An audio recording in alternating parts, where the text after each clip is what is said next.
Hello, hello, everyone. Welcome back to RPG Limit Break and our random encounters. More random today than usual. I'm Ashen Prime, joined by the man, the myth, the legend, the Sid. Hello, hello. And longtime friend. Good. We'll see you on the channel quite often because we like you and you're fun to have around. Sawney. Wait, you mean I'm liked? Hi, everybody. 100%. We want to thank everybody for coming along today, and we want to remind you that all of your subscriptions, bits here on Twitch and on YouTube, super chats, thanks, and memberships, all of those go directly towards the funding of our main event series, which, speaking of, we're now about a week out from, a week past when game submissions close. So those are all in the hands of our wonderful games committee, and they're getting things put together. The targeted release date for the game schedule, that will be coming out on March 15th, so in a few weeks' time. But before that happens, we do actually have volunteer applications opening on March 8th, so please keep an eye out for those. And if you are interested in volunteering for the event, we do have on-site and remote volunteer positions available. Please keep an eye out for those applications, and as always, kind of keep an eye on our Discord. That's where most of the general communication happens. It's getting increasingly harder and harder to find a social network that's actually worth the time to be on. Currently, most of our stuff is on Discord, and that's unlikely to change anytime soon. We hope. Anyway. So yes, today, if you had been watching our schedule and our calendar, the Sid has done a great job of keeping us well filled. I don't know, keeping a really good schedule of just great games going for months and months in advance. We got stuff planned all the way through the marathon proper, and I think even some things planned past it, if I'm remembering correctly. I wish. I decided to stop at the marathon because this way I could just kind of zone out and ride this and actually work on the marathon prep that I need to do. And then we'll get back to that in like a month or something. Reasonable. But unfortunately, sometimes things do happen. So, on the calendar, we had an SMRPG Armageddon run. Unfortunately, our runner was found out like yesterday or the day before they weren't available. And we found out about that earlier this morning because I wasn't paying attention. Anyway, we already had Sawney here, we had Sid here. They both can do some great runs. So, Sawney, why don't you tell us about the run that you're going to be doing for us today? Yeah, so if you watched the last Question for Glory that happened not too long ago, you may have noticed that I ran Final Fantasy I PSP. I will be doing that again, and it'll be the same route, hopefully just a better run. And if you're wondering what the changes in the route are, well, you're going to have to stay tuned to find out. All right. Nice. But actually, starting us off today, our first run is going to be the Sid. The Sid, what are you inflicting on us? So we got some Breath of Fire Dragon Quarter here. It is the 5th game in the series. There's only 5. There's no Dragon Quarter or Breath of Fire 6. I don't know what you're talking about. This is a very unique game compared to the other entries in the series. Much more like a roguelike. I'm going to take the time to explain it during the run because there's a bit of downtime in between sections. So I'm definitely not in the background. Yeah, desperately editing the layout because I noticed a thing that I was like, I can maybe make that better. Yeah, it wouldn't be. It wouldn't be a show without that showing up. Okay, whatever. Where'd the button go? Button. Right. Button. But it's right there. This game plays. It does still have the dragon system, as we're in all the other versions. But no, that's actually worse. Okay, never mind. We're gonna go ahead and keep it this way. It's fairly unique and unfortunately not really well liked by the community. I was one of the people that didn't like it. Gave it a chance by learning it for the Breath of Fire relay, and turns out I really like it. So I want to see other people at least give it some thought. Yeah, we're going to go ahead and swap over to that now. All right. Yeah, speaking of, I did this at Quest for Glory. you think I would have had a really good run since I had both Dine and Rex behind me, two of the best runners of this game, most knowledgeable runners as well. Yeah, we're just hoping for a better one. And we can start up time in 3, 2, 1, go. Woo! Good luck. Yeah, Good luck, yeah. man. All right. Unfortunately, I'm a little bit rustier than I should be with this because I've been grinding Breath of Fire 2. Ever since I found out we've never had it at our main event, I'm like, all right, we're getting this in 100%. And I was like, swimming is... Yeah, I am a grind monkey. I just I will sit there and keep going until I get what I want, whether it's the right way or not. But Dragon Quarters are real. Go ahead. Granted, it usually turns out to be a fairly competitive time. Yeah, 73 seems to be like the threshold for this game. It's kind of like the white whale number.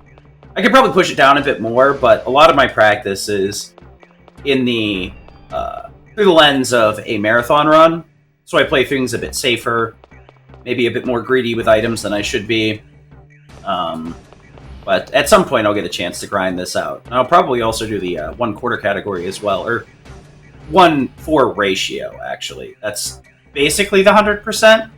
The game has an internal check for kind of percentage. You don't actually have to do everything to get 100%, but it ends up you playing a lot more of the game than you would in a standard playthrough, so it's a really cool category. I think Rex is working on that right now. Rexton, one of the runners I was mentioning earlier, so... Rex is also telling you 113 is far from the white whale, my friend. Well, I mean, white whale in terms of, like, that's where most people get stonewalled, right? That's like the wall you have to break through to get good. That's what I'm talking about. S-rank run, okay. Yeah, that's...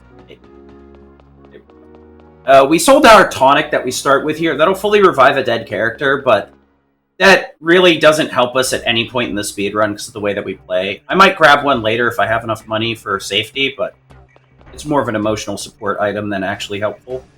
Grab a couple of meats and some bombs here. The meats will be used to bait enemies.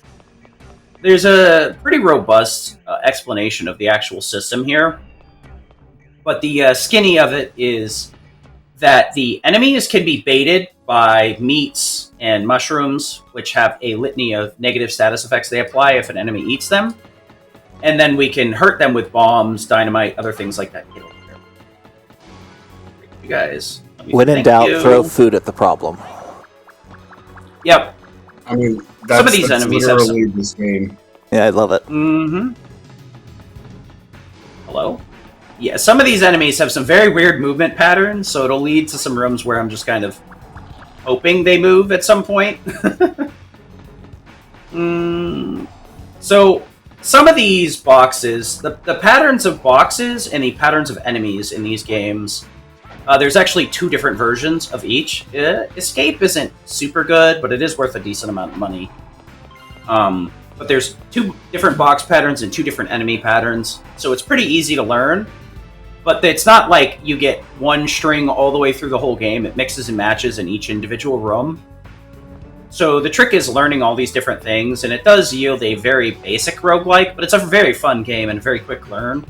The only problem is casually, it's kind of hard to understand what the game wants you to do. So honestly, like, never really beating this having never beaten this casually. The run was a lot easier to pick up as a speedrun, but it's definitely a good enough game to play casually, if not learn the speedrun. I heavily suggest it. It's a very fun run. Now, correct me if I'm wrong here, but aren't there some boxes that the drops become frame dependent? So the way that the boxes work is they have a list of items that it cycles through. And, well, I guess we're going to kill this guy. And depending on which boxes, it'll determine how many items it cycles through. Some of them have more, some of them have less, some of them have 2 to 3 frames. We're going to go... Nope. Normally, you wouldn't kill the bat here, but since I got in a fight with him, we'll just finish him off quickly. Rush 3 times, get this out of the way. So that was a skill that Bosch can learn there. Or has. If you chain certain attacks together, you get a skill out of it, which does more damage than the sum of its parts. Unfortunately, we won't really be able to take advantage of that in an any percent run. We just smack everything with the dragon really, really hard. Okay, so we got this pattern, huh? But yeah, depending on what frame you hit the boxes, basically, it determines your item. So there has been some work on manipulating a setup so that you get the items you want consistently.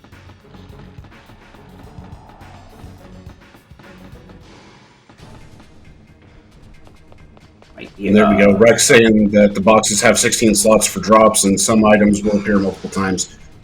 That was the other thing I was going to ask. So you beat me to it, Rex. I appreciate it.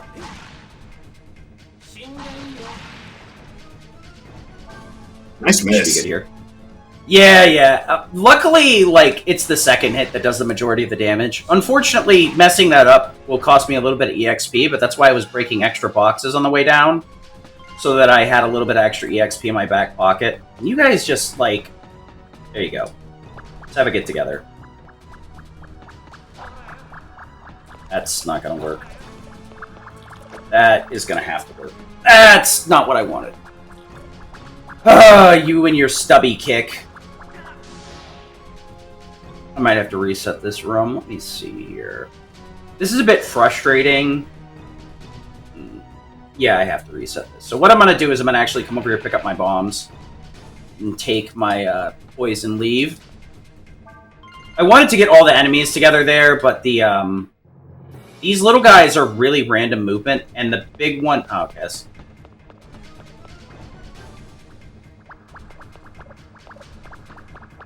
Hello? Seriously?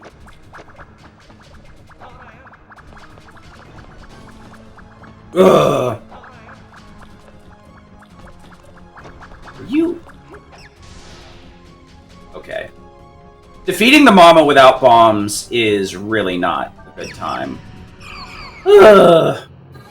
Yeah, we had the good setup, and then I messed it up. I probably should just switch back to Ryu for that room, honestly. Get rid of this guy first. If you can get all four of them in one fight, you get a ton of extra EXP that you don't normally need. I usually go with Bosch so that he can take the EX turns and get off a couple of free attacks, but in that circumstance, your goal is to kill the mama, not fiddle around with EX turns. As usual. That's the one danger room I'm going to screw up, surely. It's just a one. Did you just learn how to kick by opening a chest? Yes. If I had that kick sooner, my life would have been much easier, because I could have just kicked. What that'll allow me to do is kick enemies in the combat, so that I can kick them back into the bomb range. The problem is every time you beat a danger room, you get a key, which will allow you to open a blue chest, which always has the same item. While the boxes, which we also call chests, actually have that random table that it pulls through, so it depends on what frame you hit them. So what you're telling me is there are chests and there are chests. Yeah. 1 chest, 2 chests, 3 chests, 4. Yeah, going well. Sure, going well. That's exactly what I'd say is happening. It's a general random encounters run, yeah. I have 2 meats. Random encounters run. I have 2 meats, so that's enough for the spiders, theoretically. I have Just 2 don't meats mess and I up. must scream. Yeah, I probably will buy some mushrooms if I have to, because 2 is a little bit on the shy side. But we got through that room. Yeah, I mean, luckily, the boss fights are pretty stock standard for the most part. This first one is the only one that really has a major amount of variance, because it depends on the level that you're at going into it. Luckily, I picked up some extra party EXP from one of the boxes. Every time you finish a fight, you get some allotted party EXP you can give to any character at any time. So there'll be a lot of times where we kind of hoard those and then use them later. I'm definitely grabbing this. Oh, this is going to be a really weird one. Alright, so I'm going to get some extra party EXP here, so I should be able to hit level 7 despite the nugget fight being a thing. That's right, I need to meet here. Okay. So these nuggets will get caught trying to go after this. There should be a power-up item here. Nope. least I didn't get trolled by the armor boost. So the way that these items roll, there's going to be several white boxes that I go after, specifically looking for power meals and to a lesser extent reflexes. The reflex can be used on Ryu to guarantee that the second to last boss can't outspeed you, as long as you're equipped properly and the right level. And then any more reflexes can be used on Lin to reduce the risk of a specific boss fight in about the middle of the game. It's going to be a rough one. Maybe rough, but you can do it. Oh! Okay. Should we go here? Did not realize I had gotten an armor drop. Yep. And then, oh good, nice. Let my brain kind of catch up here. 4 bombs is more than enough. You normally only need 2 here, but I buy 4 just in case I accidentally chuck one. So you can throw items, or you can set them down. That depends on whether the game determines if you're moving or standing still or not. That's a very good pickup. Sort. Quit. Wrong. 2 different games, 2 different menus, systems. Yeah, when level up here. I was going to say, when switching between them, it gets a little difficult to keep up with which one you're playing. Yeah, especially the I use the same controller for both the Breath of Fire 2 on GBA and the PlayStation 2 controller for the PlayStation 2.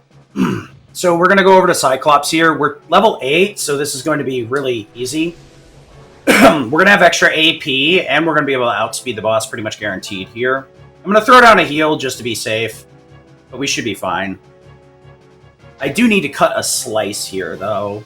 So we'll go Slice, Hurt, Deathbringer.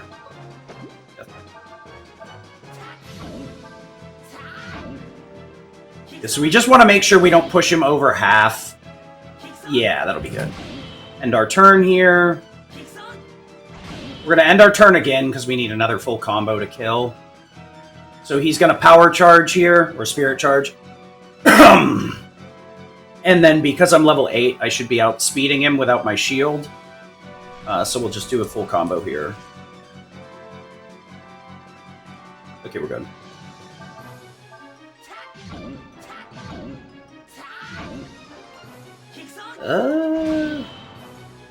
Yeah, should have sliced again. Well, would have pushed him over. It's fine. I got enough HP that I can just tank this. Or you can just miss. That works too. Sledgehammer has a high miss rate. Yeah. That's the one downside of, like, skipping that slice. It's very hard to, like, kill there. Level 8's a bit goofy. You have to, like, both let off the gas pedal and, like, micromanage the HP values. That's not what I want. Brain? I want to make sure to take off Nina's ring here. The shields will slow you down while also inhibiting your accuracy. There's some skills you can put on them, like steel. That's never happened before. Dope. The random encounters motto. The marathon motto. I guess it's a good thing I got like 11 healed kits. Oh yeah, that's right, I gotta open this. So there's 2 types of doors in the game. There's the blue ones that auto-open when you approach them. Yeah, I want that money back. And then the ones you have to manually open. Yeah, so D-dash, you have to kind of debuffer the input. So I have to let go of my dash at a somewhat precise timing to allow me to do any other type of action. So I have to like dash and hold X. You know what? We're gonna come over to this room just because it's that kind of run. I still love how Ryu just drifts. Yeah, this is high speed drifting. So we got a nice power boost there, which is very funny because that would have been very good in the previous boss fight. That would have allowed us to like 1.5 turn the boss, but whatever. I think we might have been able to one cycle at level 8, actually. The power boost is a very good backup, so I'm not even mad. But that's not part of the route. Going into that room is not very beneficial. Can I grab the... Yep. Luckily, that box tends to have somewhat decent stack of cash or EXP in it, or nothing. So, wanted to grab a little bit of extra to offset. Alright, now we get the fun room. Great.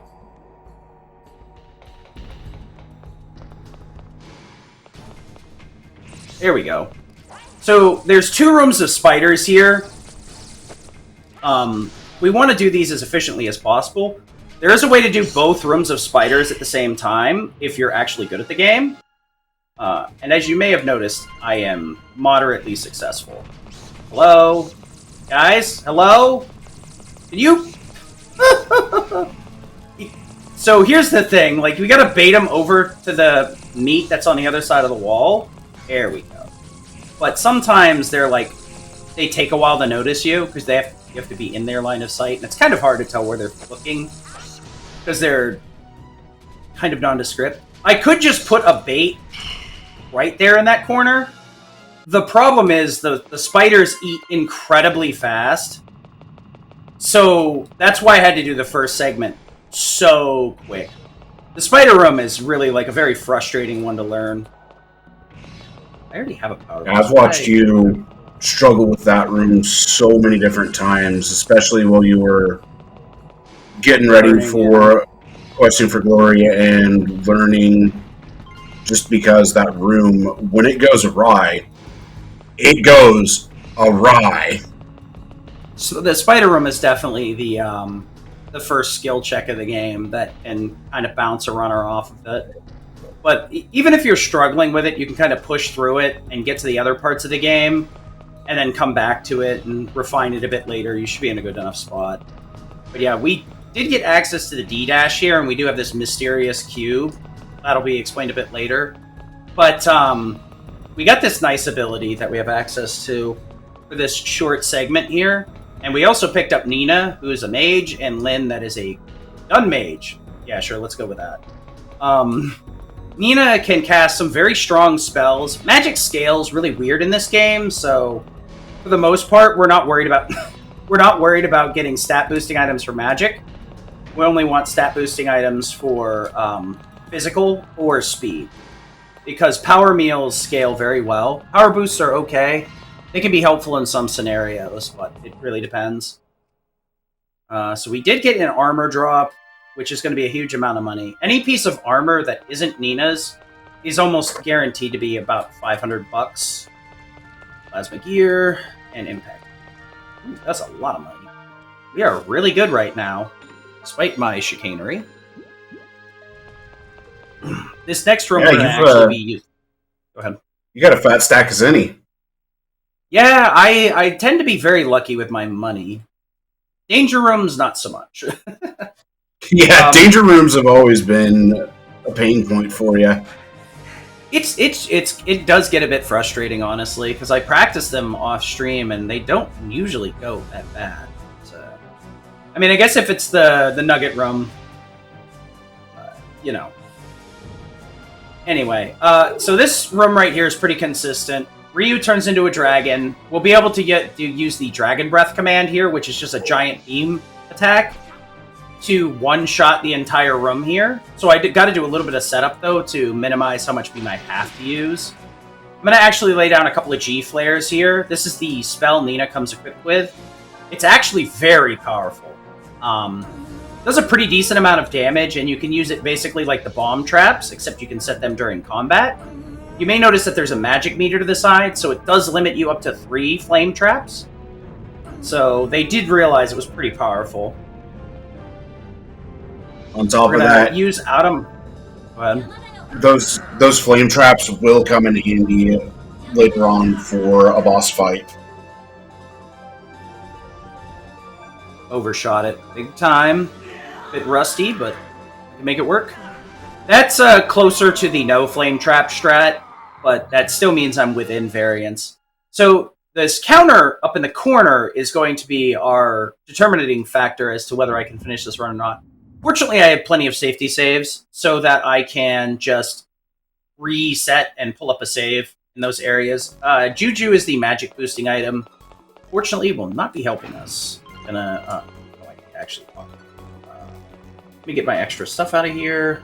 Juju, lower dust times 6, with boost times. Thank you, power. So, since the Juju is useless, does that mean it's... I wouldn't say bad Juju, but not good Juju? I have enough bombs for the rest of the run here. Yeah, okay. So you just kind of dropped a bit of information and then moved on, and I need more details. What do you mean that there's a counter in the corner that determines whether or not you can finish the game? Okay, yeah, so... yeah, go ahead.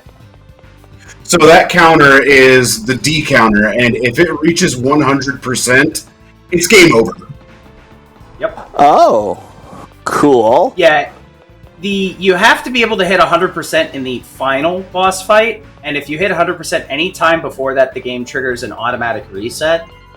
Since this is a roguelike, it'll be like, okay, save your game, and you're starting from the beginning with all the stuff you have, which is usually EXP and your cash. So, the game, well, that and your skills as well. So, like, those blue chests are something you really want to grab to carry over. Ooh. That clear slime can be very scary. Because he, obviously just kind of chills there and then jumps at you. He got really close to you. I take that wide line on purpose. It doesn't guarantee that you don't get hit, but golly gee whiz. But yeah, for the early part here, we're going to be using D-breaths to clear our fights, because it's the most efficient way. Most efficient way to get through these rooms. The hardest part on that is going to be getting everything lined up properly. But even then, I know that Sid has ways to mitigate that. Yeah, I have plenty of backups if my percentage is a bit screwy here and there. Not only the backup saves, but, a bunch of other things. This is one of the more annoying danger rooms setups, so I'm going to go quiet here for a second. And then yap after. Yeah, some of the danger room setups, if you mess them up, then it can make things very, very difficult continuing forward. Or you just straight up reset the room and hope you get the correct setup again.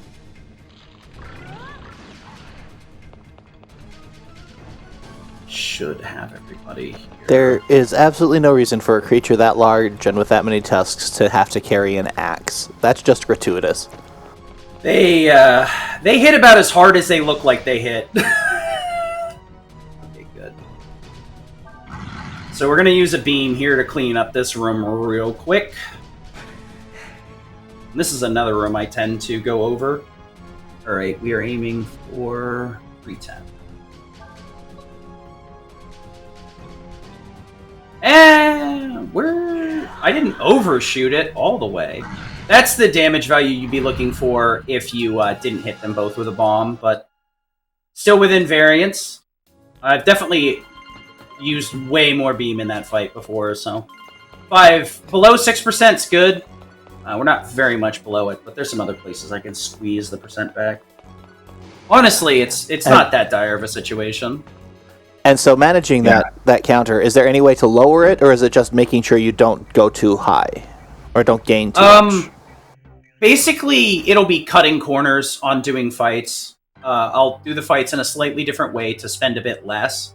There's no way to actually reduce it, just the expenditure of it. Moving around in general takes a 0.01% after a certain number of steps, no matter what. So you're just going to always be going up. It's just a matter of identifying when you need to cut corners and bring it down. Got so much money, I don't even know what to do here. She shouldn't be able to outspeed Ryu, because I hit level 8, so we'll leave the shield on. I got like 30 bombs, yeah? You have a lot, I know that. Yeah, I got bought the store out. Good grief. We'll keep the antidote. That. Get rid of this. Okay, bye. Alright, that's 30? I mean, I guess we'll buy 5, whatever. Alright, I have more than enough bombs to finish 2 runs at this point, pretty much. We have 1 antidote, which is really all I'm worried about. Yeah. Oof. I have too much money. You have 30 bombs! Now I have 35. The fact that I hit 30 before we even went... So, here's the thing, right? I tend to buy everything as soon as possible, because if you... there's only 2 ways to reset a room. It's, if an enemy hits me first, I need to let them take their action and then panic retreat, which takes 10% of my current money value. And that really chews through your money very quickly because you don't get a huge amount of it. So we left the shield on Lynn here, and we could have picked up some extra antidotes in one of the side rooms here, but we don't need to. I do have one, which is all I need for Nina. So I go out of my way to just avoid that. We're going to do another beam here.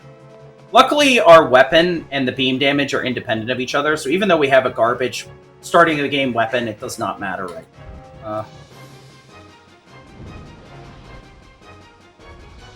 There we go. Cut that a little bit short, but we should be fine.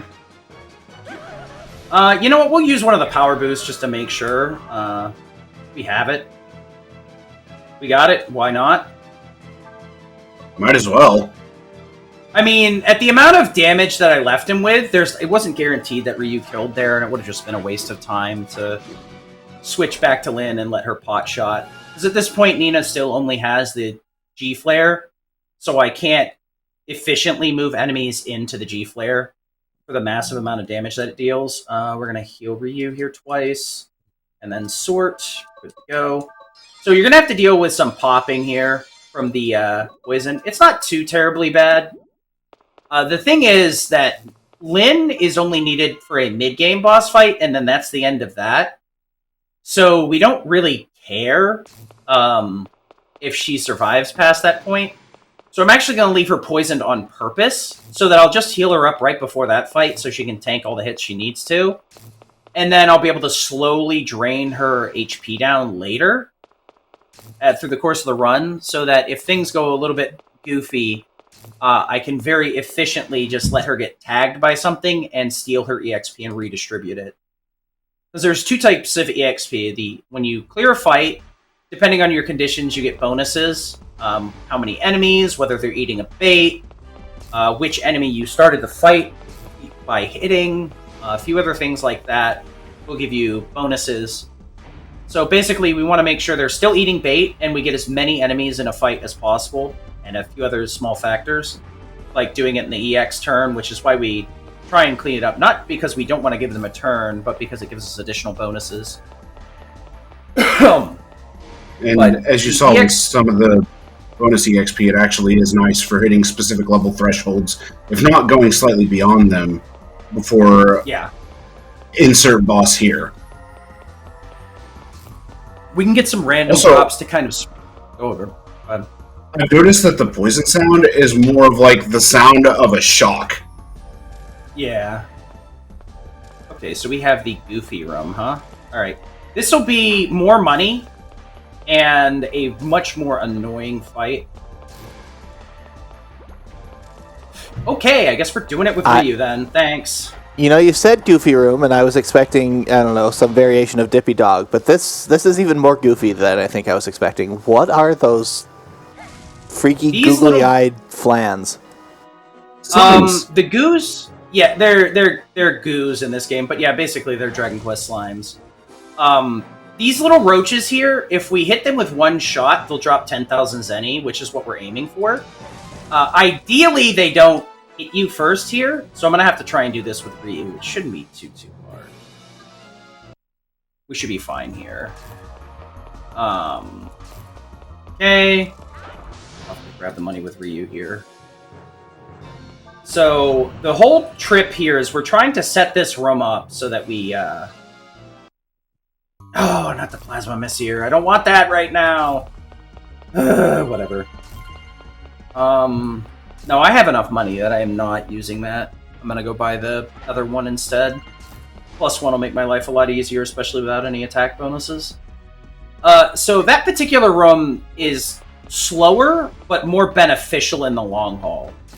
Because getting 10,000 zenny is the bare minimum.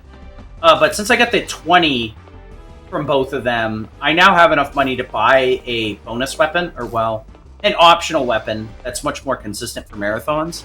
They did actually drop the basic version, the Plasma Messier here, which is a electric-based weapon with pretty decent attack, especially compared to our starting weapon. But I'm actually going to go by the store and buy the +1 variant instead, because it has slightly higher attack. It'll make the fights that I do with it a lot easier and close the damage ranges a bit better. Ideally, if we were short on cash, it would be good, but the problem is that the way that the rooms are arranged, there's no variation where you'll have low money and have that drop. It's frustrating. Some rooms you can't get through without dashing, and before the counter popped up, dashing was 100% free and faster movement, which is why we were doing it everywhere. But now that the counter's up, the D-dash will take a certain percentage when we start it up, and then it'll go to a certain speed and then flatten out. That's fine. Ish. Where are you at? Alright, see you later, buddy. So, some of the boxes I'm going out of my way to hit here have stat boosting items. AP Plus is I. We will get to a point where we basically want to just one-shot in the dragon form, like we've been doing with everything. So, AP is really only important if we can't kill with the dragon, because we only have so much percent to spend on each and every fight. We may need to switch gears and throttle up Nina to get through some of the fights. So it can be a bit weird. So having some slightly higher AP is fine, especially since I've got so much money. I'm not too worried about it. And most of those kills with the dragon form will be via charge into the melee attack from behind. Twister, thank you. I couldn't remember it. Yeah, the dragon form has 3 different attacks. 2 of them are good. One of them is, like, coded to be as abysmal as possible, and I don't really know why. The Vortex is a single targeting hit that has a pretty high damage bonus. Nice Juju. So like I said before, just on a quick tangent, that the Juju is not useful. Because the way magic scales, you need 10 to get an actual damage bonus, and that's 2. So we'll play the counting game and see how many we get this run, because we're not hitting 10. Well, that one's your good Juju. Yeah. But Vortex is a decent single targeting hit, only takes 10 AP, because it's actually one of your attacks. While D-Breath isn't flagged as an attack, it just kind of burns through your D counter. It's a very good move, but it does... It functionally has an unlimited range. There are a few rooms where it doesn't, but for the most part, it's really good. The problem is that since the damage ramps up and then it kind of caps off, it falls off at a certain point where we just need to hit things really, really, really hard. So we switch over to physical midway through the run, because it's just not worth it.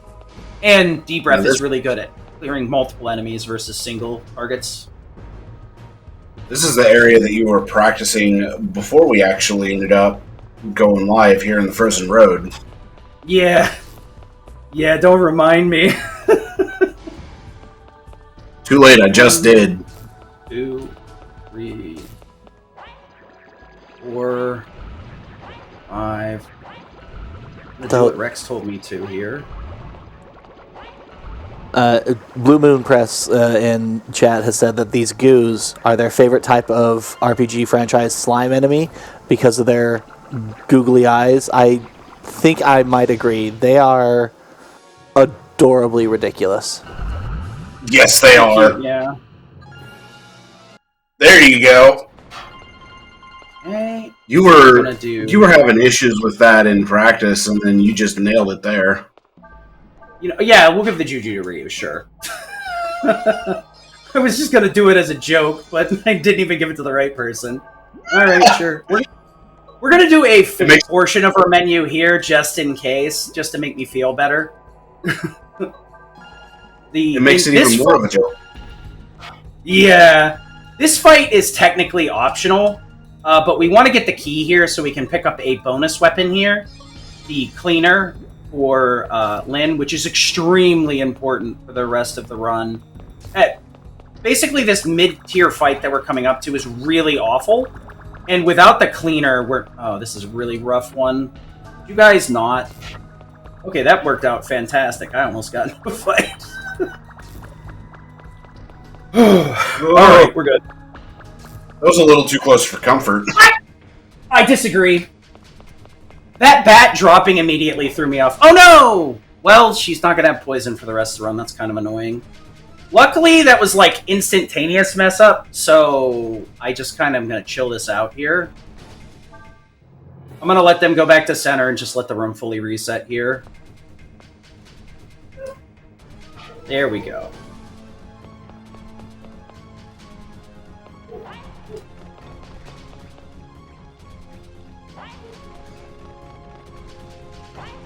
Okay, bait stalled successfully. There you go. 1, 2, 3, 4, 5, 6. Okay, sure, 7. Whatever. Close enough.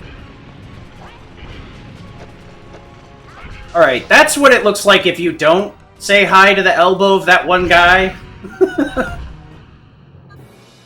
Been a lot worse. I'll take it. Didn't waste any bombs, so we're in a pretty good spot here.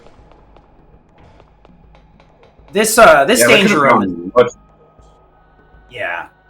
This danger room is the other one that a lot of people struggle with. It's actually like super easy, but the problem is that it's so easy, like it's kind of hard to explain, right? It's one of those weird ones where it's like, yeah, this is easy, but also really hard. Things like get too easy, it's easy to stop paying attention and weird things happen. I'm going to do a little bit of menuing here, so I'll keep this Sapphire Messier. I'm going to sell the Plasma because I already bought a better one. Sell this. I've never seen Sid stop paying attention while playing a game. Never. Oh, yeah, this is a disassociate special. We're going to put the Sapphire here, Cleaner here, and then we are going to do some skill checks. I'm going to put Kick on this so that I have access to it later if I need it. I'm going to put Hey here.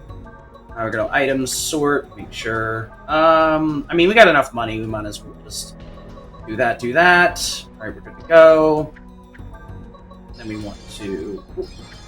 This would have been a big... Yeah, we already got Hey, good. Already want to level up Lynn at least once here, so her agility hits a specific threshold. Then we're going to level up Ryu. 16 is expected. Not where I'd like it to be, but good enough. Level up Nina, since I can't level up Ryu again. And we're going to be buying some items here. Make sure I have all my garbage gone. Buy 8 kit. A couple of those. Buy 26 of these. Is that correct? 6, yeah. Okay. Grab a couple of multi-meds here. And since I have enough cash, we'll grab a couple of tonics too. We don't need anything else here. I'm going to throw down the safety save here. Okay. Yes. To answer the chat, or the question in chat from Crease2, it is PS2. I do want... Since she already took some damage, we'll heal her up here. Everybody else is topped off. We're good to go. Alright, so the danger rooms are all about setting up the enemies by baiting them properly. This room is a very setup-specific fight. We've got a lot of enemies in several corners of the room. Well, I mean, they might as well be in corners of the room. So the big important part here is going to be keeping Lynn alive so that we can actually use the cleaner we just picked up, hold him into the center of the room. Oh, no. She's probably going to have a low turn because I forgot to get rid of her shield. Uh-oh. The shields are not really good at reducing damage. Okay, that's actually very good. Because if one of them gets a might bonus, we are... Yep, that's my fault. Okay. Normally I don't hit level 8, so I sell her shield earlier, but we are just going to try and make this work.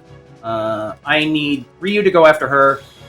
Nina is going to be a health kit dispenser here, so hopefully... I really wish that hit Ryu. She's just going to have to... Oh, I'm going to move one turn down then. Okay. That is very bad. And super annoying. Yeah. I kind of want him to hit Lynn here. Nina's probably going to die. Yep. Alright. Yeah, we're in here for the fun one. Alright, I gotta make sure my beam is perfect then. Because Ryu's gonna have to run across the room and beat this guy down. Luckily, we got a power boost, so it's aight. Lynn is the thresh. This game makes no sense sometimes.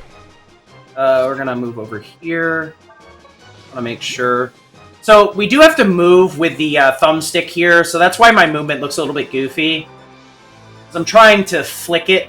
I want to make sure I have exactly 60 AP so return ends quickly. But doing a hey and to come here makes it a party-wide or a multi-target. That'll pull multiple enemies in. The otherwise come here barely pulls a single target. This is going to be so annoying. Yeah, that guy's off. I have to correct it. This is going to be super duper annoying, man. Alright, so I'm going to have to turn into a dragon here and run across the room. Luckily, dragon movement costs nothing. Nope. Alright, I need to make sure to hit this correctly. I feel like it has to cost a little bit of something. Even if it's just lotion after the fact. That kind of change can't be good for the skin. Yeah, something like that. Luckily, we got 2 power boosts, so we'll spam one here and we might be able to get through this guy. The problem is he has a shield, which, like, has a chance to reduce damage. So it's going to make this the worst case scenario, especially without Nina. You know what I can do, actually? I should have done this last turn since I had it.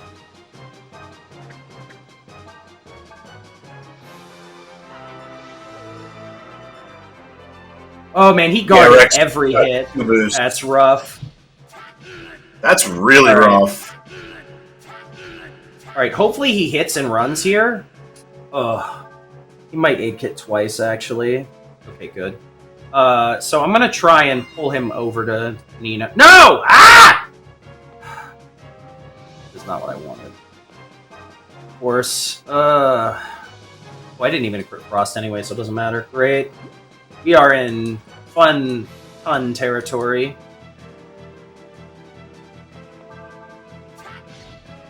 We are losing. Oh wow, that's just GG. Good job, dude. That, unfortunately, I'd love to say I could have done that better, but responding to the guy running away would have been nice. The shield troopers are the worst. What you're hoping, if one of them runs, is the gun guy runs, which the game was not being very nice.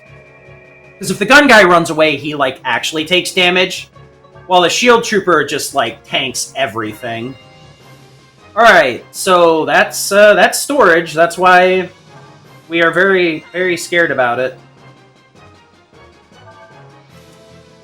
Charge once here, because we're going to be switching. Oh, is it really that bad? Well... Oh, that's very funny. So my EXP is going to be borked. I'm going to have to be checking every chest so I can get my paws on. So that room, you really need to do it quickly to get a ton of EXP, and I lost a lot of EXP and party EXP there, because that took like 1 billion turns. So my level curve is... I wanted to move 2 turns with her, not just 1. Please kill Lynn. That would be fantastic. Please kill Lynn. Please kill Lynn. Please kill Lynn. Please kill Lynn. Ah! Wretched woman. Ooh. Oh, okay. EXP's... Oh, I gotcha. If Lynn died here, we would have gotten the EXP split between Nina and Ryu, which would have helped fix this silliness, but it is what it is. This is just Dragon Quarter in a nutshell. It does a bunch of goofy stuff. No, this just happens to you in general. Anytime you do a marathon run, something goofy happens. Yeah, I mean, ideally I'd be a little bit more pretty rusted going into this, but I mean, I did Frost Road right the second time. So at this point, Lynn is just not going to do any reasonable amount of damage. So I'm not really depending on her to do much of anything. Ideally, I had not screwed up my turn point presses there, and actually... Okay, we're going to D-dash past this guy. 24, huh? I think we're going to have to do the Jank Mantra one then. I've got some strats to clawback percentage here, and I'm not really in a... Oh boy. The game is just not... It's not giving me nothing today. Your levels are... Boris, you're going to have to do your messed up counterfight. Yep. Like, luckily, dude.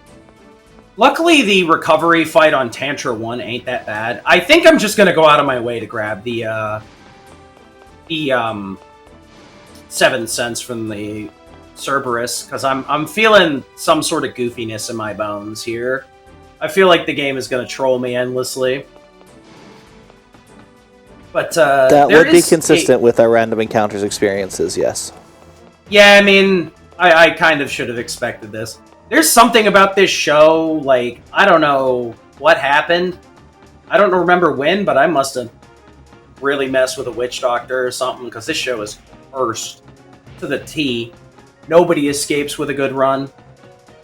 Nobody. Oh my... Good thing I caught that. I don't know. Even the bad runs have been good. Well, they're good in a different sense. Like, this is good in a different sense. I think that's literally the first time I've ever seen the Shield Trooper run away, which is why I was literally caught hands down. I knew it could happen. I'd just never seen it before, so it really threw me off. Oh, that's right. I should probably equip Frost. That would... Well, no, I can equip it after Fire Blast.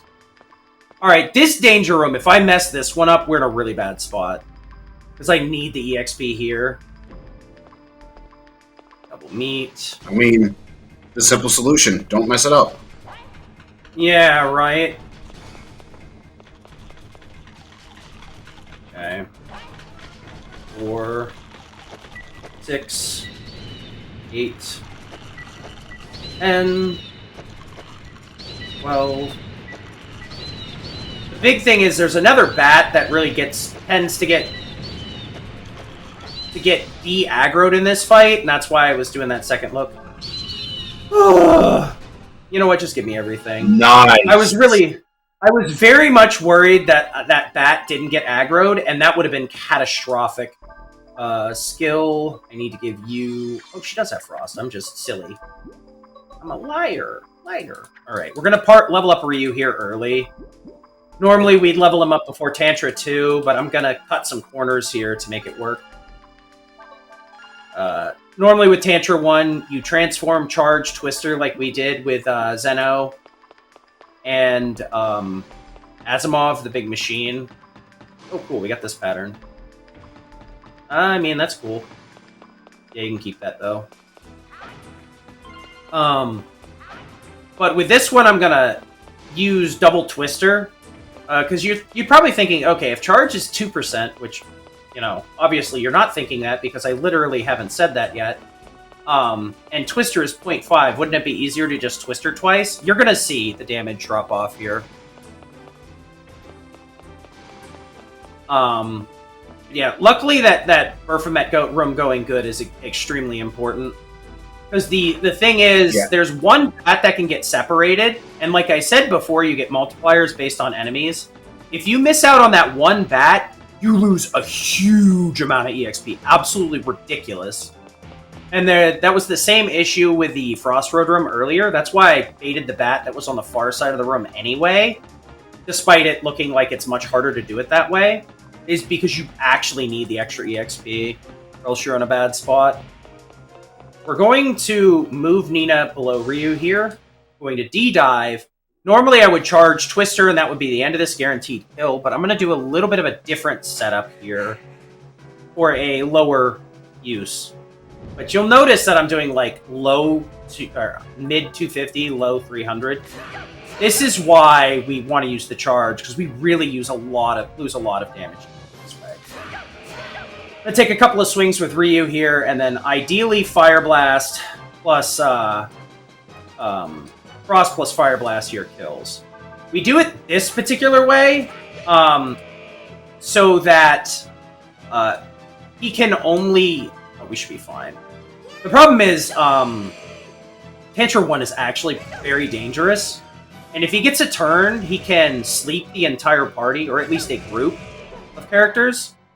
Doing it this way, he can either only sleep Ryu or Nina and Lin, so you have a person available to kill him regardless.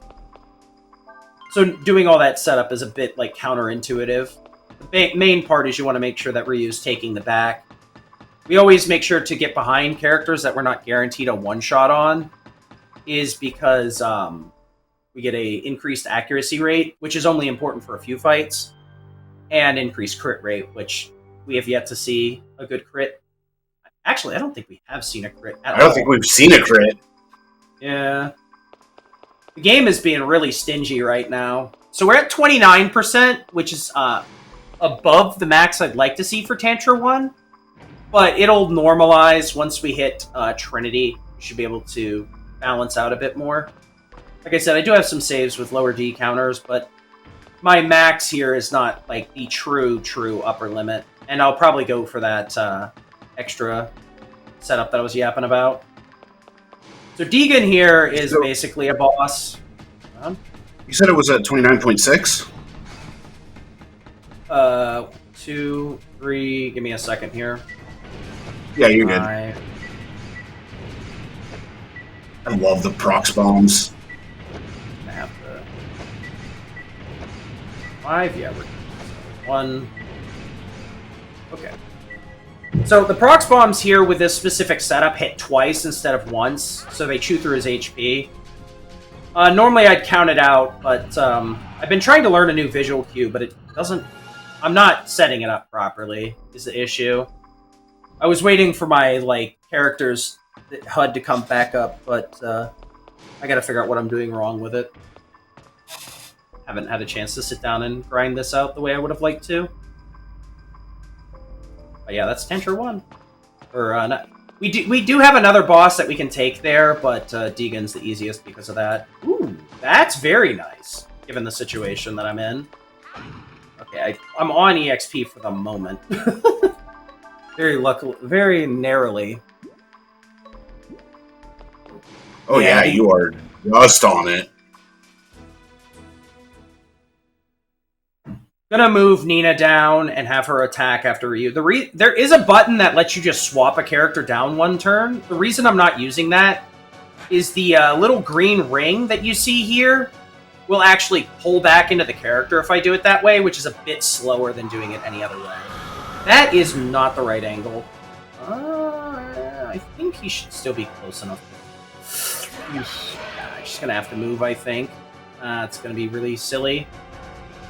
What did I... My brain was trying to tell me that I did that wrong. I hate my brain some days. Wait, so I've been going out of my way to hit a lot of boosting items, and I have yet to see a useful one! Longfoot lets me move like a centimeter further in the ring. I don't even know if it reduces your AP cost per movement. I think it just increases the range of movement. Jujus, proteins, HP ups. AP up is the only thing that's been, like, mildly useful. Wow, I've literally gotten everything but the good stuff.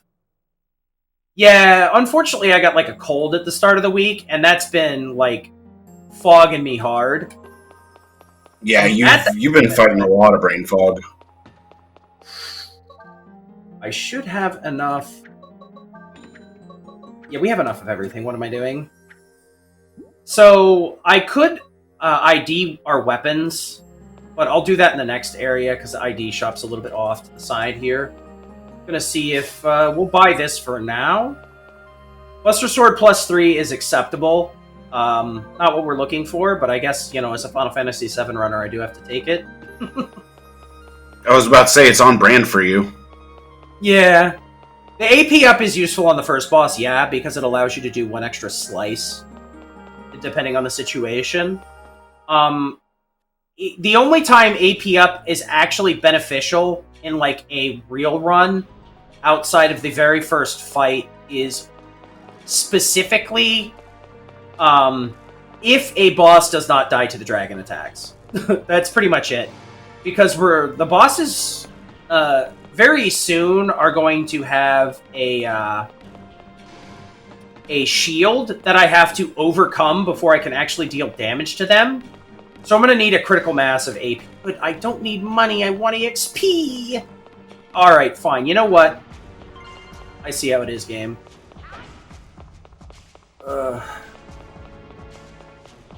The game tells you no, you will get only money, no EXP. You're not fixing your EXP route. This is the opposite of the Quest for Glory run. I got like 4 or 5 power meals and a reflex. This run, I haven't seen a single useful power-up item. Yeah, Rex was mad the entire time. He's like, "What is that? This is... I hate you." Because, like, Rex also has gone out of... dude. Yeah, Rex has gone out of his way, as well as some of the other runners, to learn how to seed their runs. Because the way that the game works is, when you load up the game and you're in the naming menu, the RNG stops rolling, so you can kind of figure out what seed you're on. Yeah, I know, right? I used all my good luck for that Quest for Glory run, and that's it, man. I guess we just gotta hope for, like... maybe I'll just go for the Mandu +3. You right. You used your luck in the QFG run, and then you got sick. Because you used all your luck. This is 100% what we expect with this. Yeah, to clarify, the seed manip does not make it so that you guaranteed get power meals or power boxes. All it will guarantee is the enemy pattern and the box pattern. So you know whether the room is box pattern A or B or enemy pattern A or B. Like I said, the drops on each and every... Why am I... Whatever. Violet Blade, yep. And we're going to get rid of this, as cute as that is. Sell this. Sell this. Okay, so we don't have a good weapon here. That's fine. I'm gonna... No, it's fine. Let me through the door! I was overthinking that for a second. I was like, I'll check my items. I'm like, if I don't have enough bombs, something is very wrong. I had 30 bombs before I got into frickin' gas room, and it's, like, ridiculous. Or no, it was before Bosch 1 that I had 30 bombs or something like that. Yeah, it was before Bosch 1 that you had 35. Alright. So, with this right here, Violet Blade isn't needed just yet. I could have identified it a bit later. No, I do not want to pass my turn, actually. Violet Blade. Foggy brain. Foggy brain. So we're finally to the point where everything is, like, way too bulky to get away with a single charge, so we're going to have to double here. And then we're going to run around and slap everything with a vortex. It may seem like we're doing way overkill, but I think these guys have like 900 HP or something. And with a single charge, we're hitting around 700-800. But you can beam those two with a charge, a double charge. The beam does scale a bit better when you're at a higher charge level, up to ×3. But the beam damage ramps up much quicker, so you have to be a lot better about letting go of the button. Because it counts per frame. What is our percentage? Like, no. Rex calling it out before I could. Yeah, you were wrong about the double charge thing, because it's after Bosch 2 that it's all double charge. 33? Yeah, we're good to go. Well, yeah, this is the first spot where we have to double charge. I just didn't feel like correcting myself in the moment, because I wanted to not mess that up somehow. But yeah, Bosch 2, we charge once, Twister twice, and hope we get a crit. I'll show off a backup strat here so that I have hopefully have an extra 7 cents for the final boss. So that really, no matter what happens, we're good to go. Ooh, cool. Let's see if this is garbage too. That is not the right button. It said. Mm-hmm. you're gonna get a crit. Waka waka waka. I mean, I don't know where they've been, so I would definitely enjoy one right now. Luckily, we They've just did been get a MIA slight... until now. Actually, is Bluster +3 stronger than Violet Blade? I think it is, yeah. May not be, though. I'll be able to see in the menu, I think, when I swap it. That's the one downside of, like, having things equipped the way I did. That right there is a bit scary looking, but as long as you tap dash and then hold X, you should be able to... Everything is stronger than Violet Blade? Okay. That's what I thought was the case. Figured I might as well ask the question out loud so the person that actually knows can answer it before I wreck myself by putting it on. You can swap weapons once per turn in combat, but if you forget to do it, you're in a bad spot, or if you switch the wrong one, you're going to have a fun day. A little bit extra EXP here.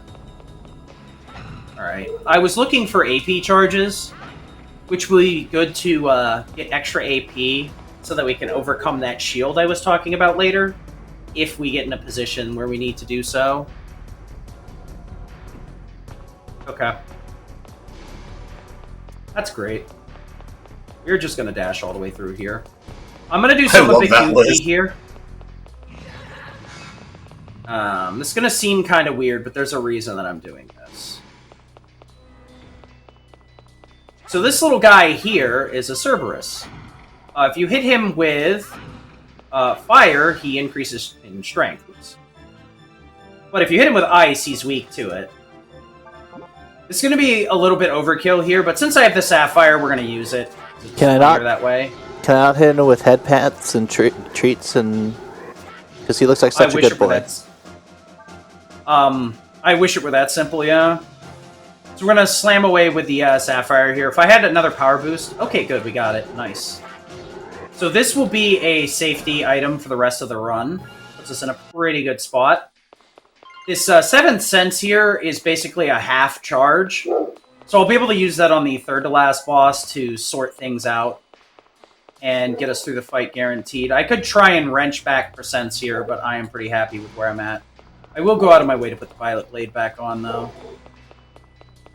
I probably should 7th Sense pickup is always huge. Okay. Oh, wow, she still outspeeds at this point. Okay. Excuse me? There we go. Dive. Huh. I thought he outsped with Violet here. I guess not. So we're going to charge once here. I can buffer multiple charges by holding down the charge button. But since we're only going to do it once here, it's fine. No crits again! Cool, dude! You like... Oh my gosh. This is... Sid, did you remember the level before this? Nope. Yeah, that's what I was saying. Turn end. We're gonna move you here so he comes back. We're just gonna... not Frost. Fire Blast. It was a bit... I was literally walking into the boss as I realized that issue. This is why I was looking for AP charges. I probably should have used the 7th Sense, actually. Alright, here's what we're gonna do. We're going to switch back to the pistol, and... Nope. I'm gonna push you back.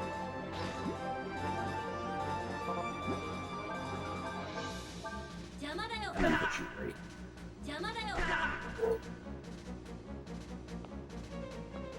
Mm-hmm.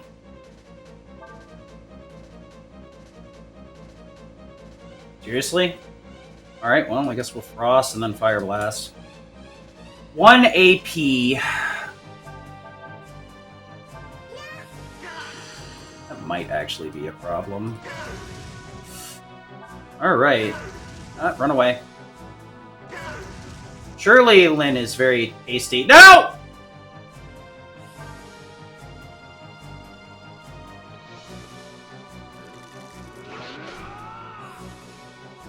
Yep. Yep.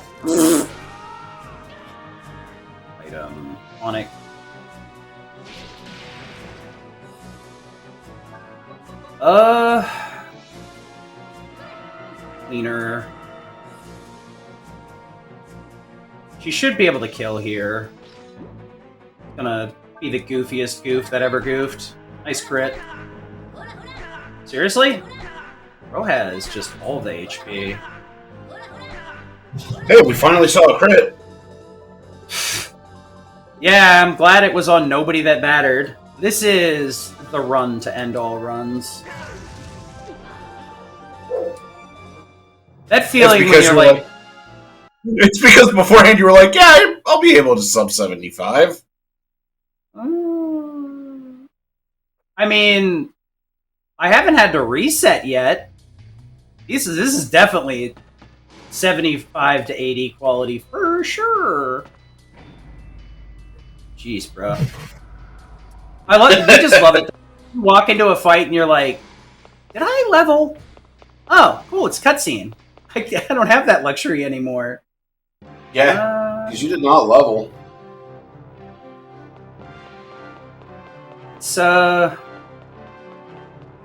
I should probably, like, the way that the notes are written, it just says what level you should be. It doesn't say that you should party level, but honestly, we are having... Oh, cool! Dope, a shield seller! It's gonna be one of those days, I see. We're gonna grab some more tonics. We're gonna grab some more tonics, I think. This seems to be the run to end all runs. Oh, the greatest run that ever ran. So we're fine for now. I'm just gonna level up before Damon and just, you know, crit. Surely we crit. Okay. All right.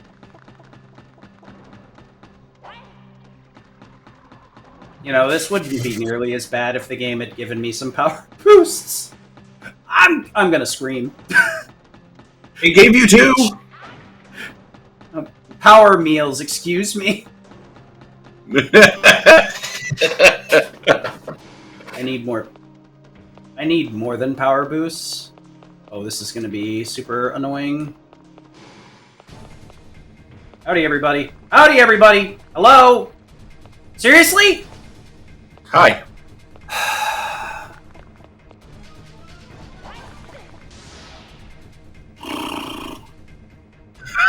He charged right through you!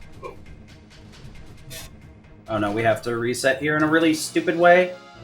I need to also pop off Ryu here. Try putting the second meat a bit closer. The problem is they're being really obnoxious. Oh my god, dude. Fine. We're fine! My EXP is absolutely schmoogle-doggled. Oh, cool. A death proof. Surely the game is trying to tell me something. Ugh. That formation of the room, I really haven't had a lot of time to practice, because I tend to do practice on console, which makes this a bit harder. The main struggle is that my emulator I do on with a 360 controller, and oh lord, does that have really sensitive inputs in comparison. Normally I practice the box pattern, because there's one where there's boxes in the middle of the room that I'm much more familiar with. Should have just done my good old panic, throw meat to the other side and pray. Probably would have worked out better. But you shouldn't pancake. If I didn't have meat on the floor in that instance, I could have just run to the center. He's not going to let me buy if I don't. Okay. If I hadn't had meat on the floor, I could have just run to the center, dropped 3 bombs, slapped the guy I was trying to kill, and then just hit him with 3 bombs. We would have been good. Okay.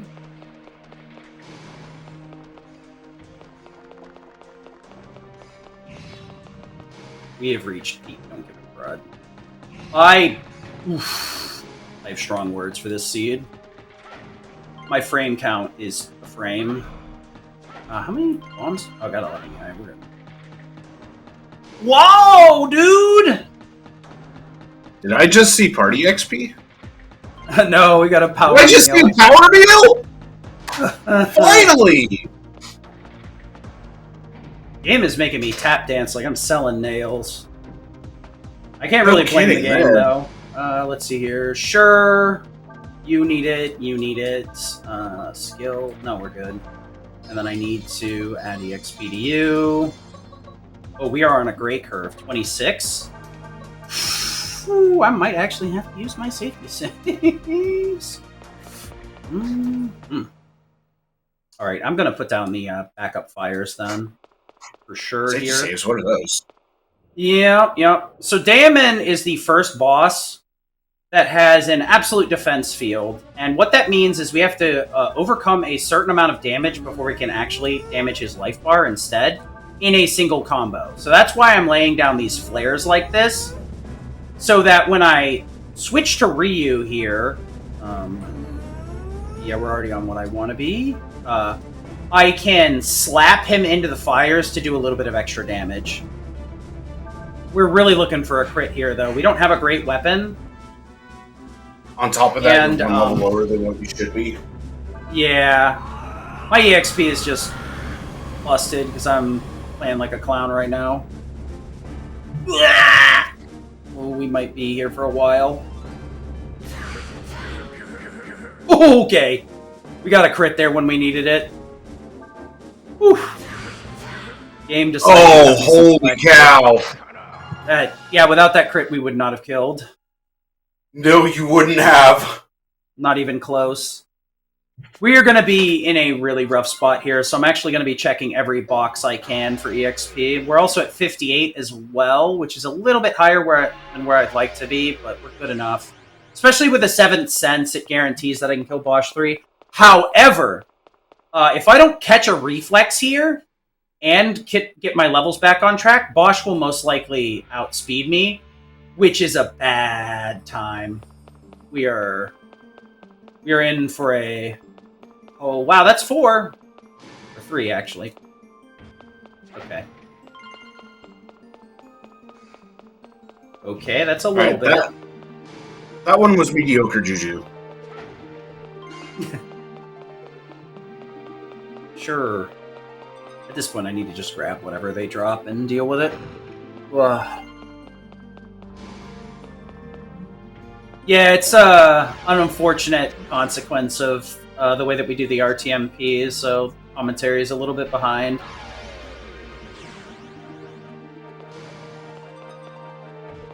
So these little guys here have a special prize for us, depending on when we kill them. In this case, we're just going to kill them turn 1, which means they always drop a 7th sense, which is fantastic.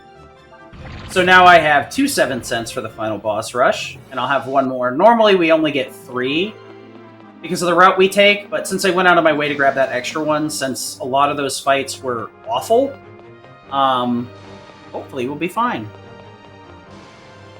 Yeah, luckily the party EXP from chest drops scales very well in the end game, so I can make up for a lot of my EXP if I'm very lucky with it.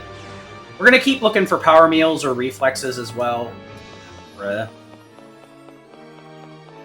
Unfortunately, my you is going to start... You haven't gotten a reflex yet, have you? Nope. I mean, if I'm too low level, it doesn't really matter. Because I need the extra level too, I think. So being underleveled will mean... Basically, it'll be meaningless. We're going to dash through here, because sometimes these slimes will jump at you, sometimes they won't. Alright. Now, this fight is pretty straightforward. It's free. The next one is the Struggle Jesuit. Cupid, we basically D-dive, charge times 2, twister times 2. Luckily, at this point, as long as we're on level, we should be fine in terms of damage, which we are not. So, do I? Nah, it should be fine. Cupid is not that wide of a range, and I do have Nina, so I'll play this safe. Dive here, charge 2, and then twister 2. So if I hold X here, I can just do the next charge without having to do the animation twice. And I'm going to just play this super mega ultra safe and hit her from behind for increased crit chance. Alright, we good. Honestly, Nice. with my being a level under, I am just going to play everything super safe here. Yeah, but Cupid should be guaranteed with Violet Blade. Same with Jesuits. Jesuits is the first boss that we absolutely positively have to hit from behind. Because he's extremely fast. Like, unreasonably fast. So, hitting him is not very... it's not free unless you hit him from behind. You actually... And the thing is, like, hitting him from behind is actually kind of goofy. I need to check this. Okay, you can keep that. Unfortunately. One last chance at some boosting items here. And that is 5 Jujus. Oh boy! 100 EXP! Drop this. Doot. And then... Alright. And this will give us our last 7th sense, so... We should be able to do enough damage regardless on the final bosses. It's just a matter of getting to Ryu's turn alive. That's going to be the problem. Though I did practice the setup off in my off time, so hopefully I can do it. Luckily, Nina is so ridiculously fast, she kind of outspeeds everything. At this point, though, if this fight goes sideways... How's your level look? It is bad. Luckily, I don't need to level before Jesuits. So I didn't need to do party EXP. Okay, good. He can go left or right on the table, which makes it really hard to layer the flares consistently. Okay, I'm going to need to focus for a second here. I need to layer these in a very specific way so that they are stacked on top of each other. That should be good. Yeah, you kind of have to, like... end up being used to break his stealth. It's a very, like, weird visual cue. Over here. Let me see this. And I want to pull Ryu down in here, I believe. And then we'll... What's hopefully going to happen here is that Jesuit's going to walk into all 3 of these, set them off, and break the invisibility. That'll help with Perfect! too. You're not normally supposed to kill Lyn there, but I'm bad, so I needed the extra EXP. Okay, good. Luckily, my setup's a bit scuffed. That's not how it's supposed to go, but I usually sacrifice Lyn on purpose. Double charge, and now I gotta be careful with the way that I hit him. That should be good. Yeah, we're good.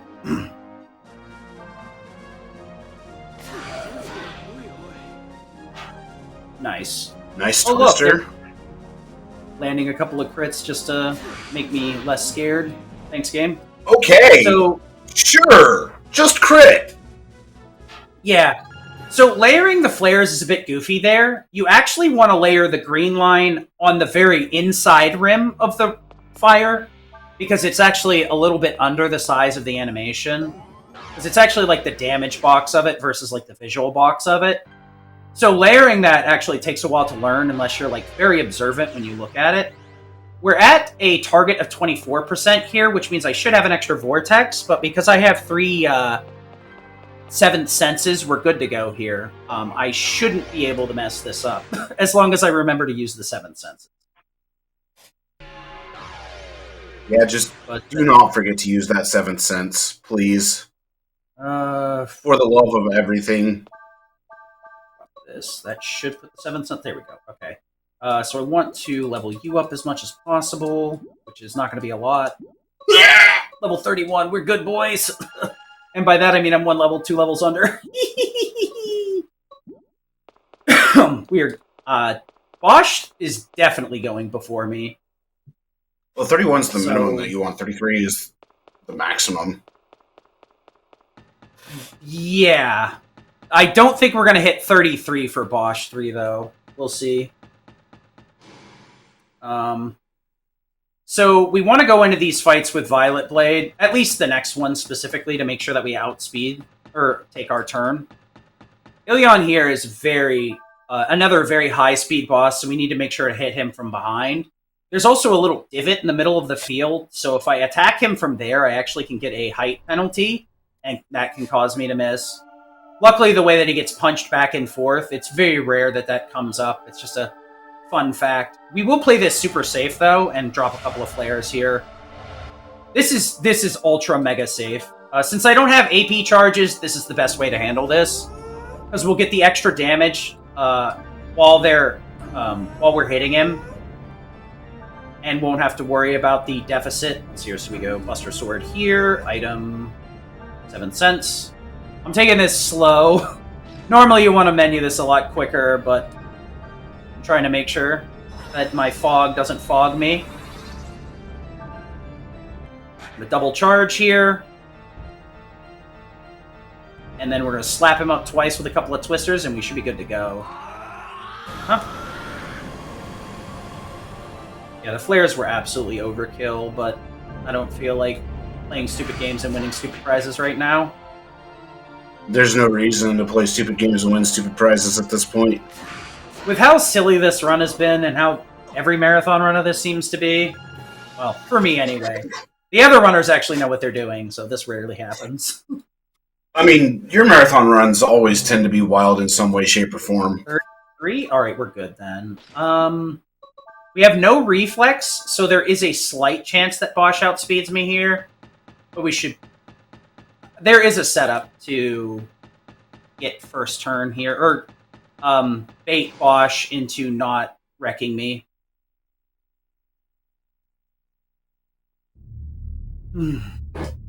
What's turn order? Okay, we are free here. Alright, we go Buster Sword. Might as well pop the 7 cents here. Dive up. We're going to double charge here, even though we don't need to, so that I can guarantee the kill.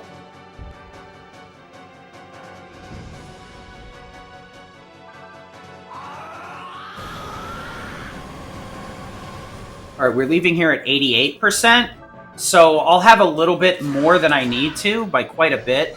The 7 cents was just on the chance that things kind of went sideways, and I had to, like, spam a bunch of vortexes, which I probably would have needed the, actually, Vortex would have been fine on Damon.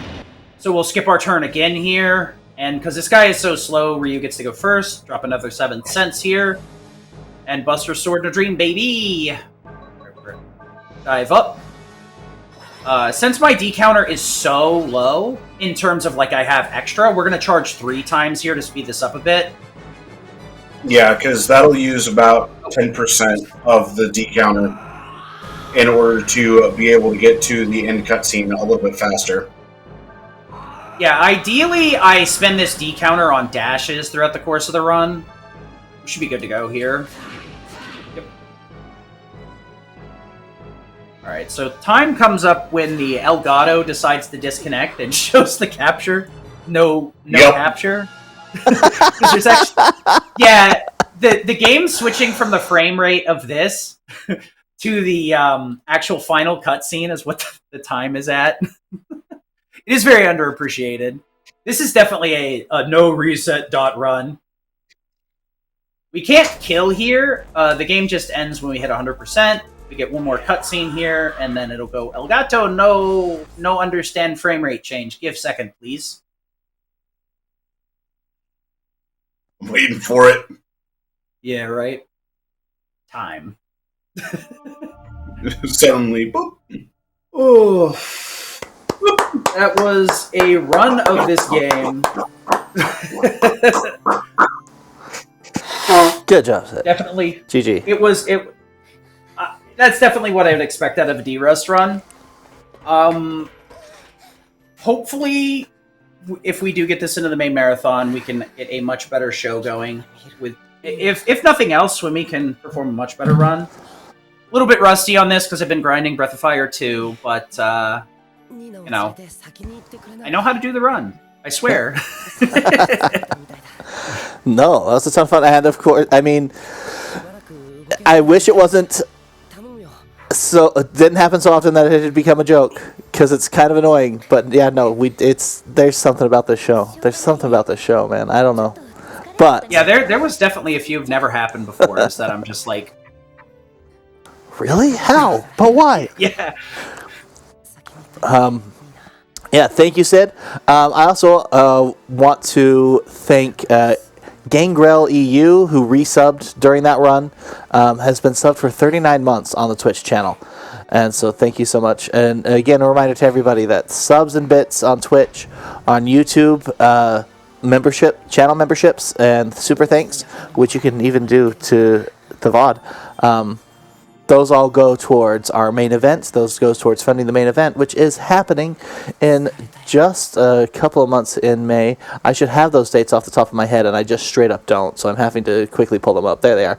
May 17th through 23rd. That'll be happening in Denver, Colorado. But right this very second, we're going to jump you over to a quick break screen while Sawney starts setting up for his Final Fantasy run. So we'll see you all back here in just a second.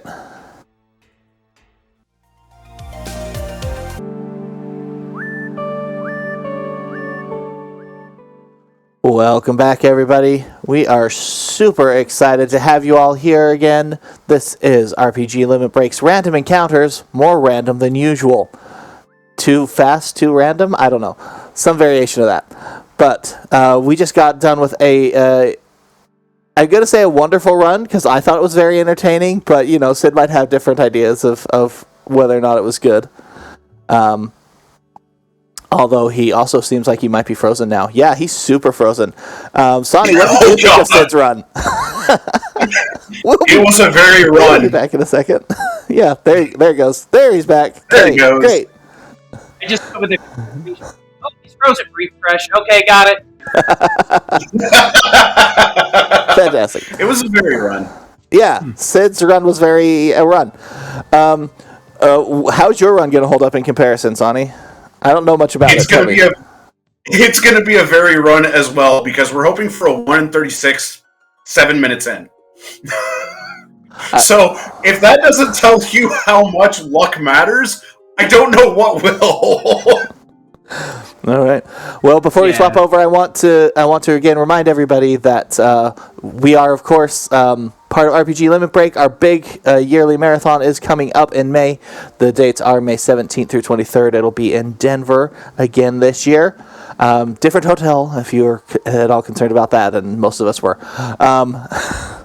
But our next big thing on our list is our volunteer applications will be opening on March 8th, and then the game schedule will be released March 15th. So we're looking forward to those in the coming weeks.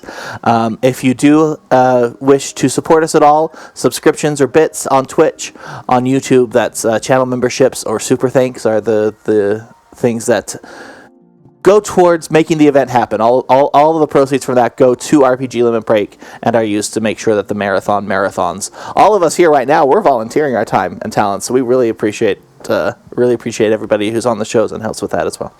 But yeah, I think I'm ready. If you're all ready, I'm going to stop pontificating, and we're going to just switch right over to the game feed. I'm as ready as I can be.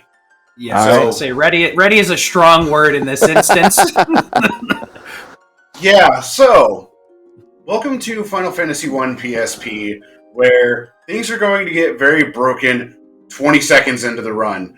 So, I don't think I'm going to delay this very long, because we'll explain it as we're going through. Sid, you ready? As I can be. Ashen, you ready? I believe so. Alright, chat, we're going to go in 3, 2, hang on. I accidentally hit X when I was counting. Let me reset. Yeah. Mm-hmm. Fortunately, it doesn't take long to create a party. Yeah, as long as you take whatever names you get, not worried about curses. Alright.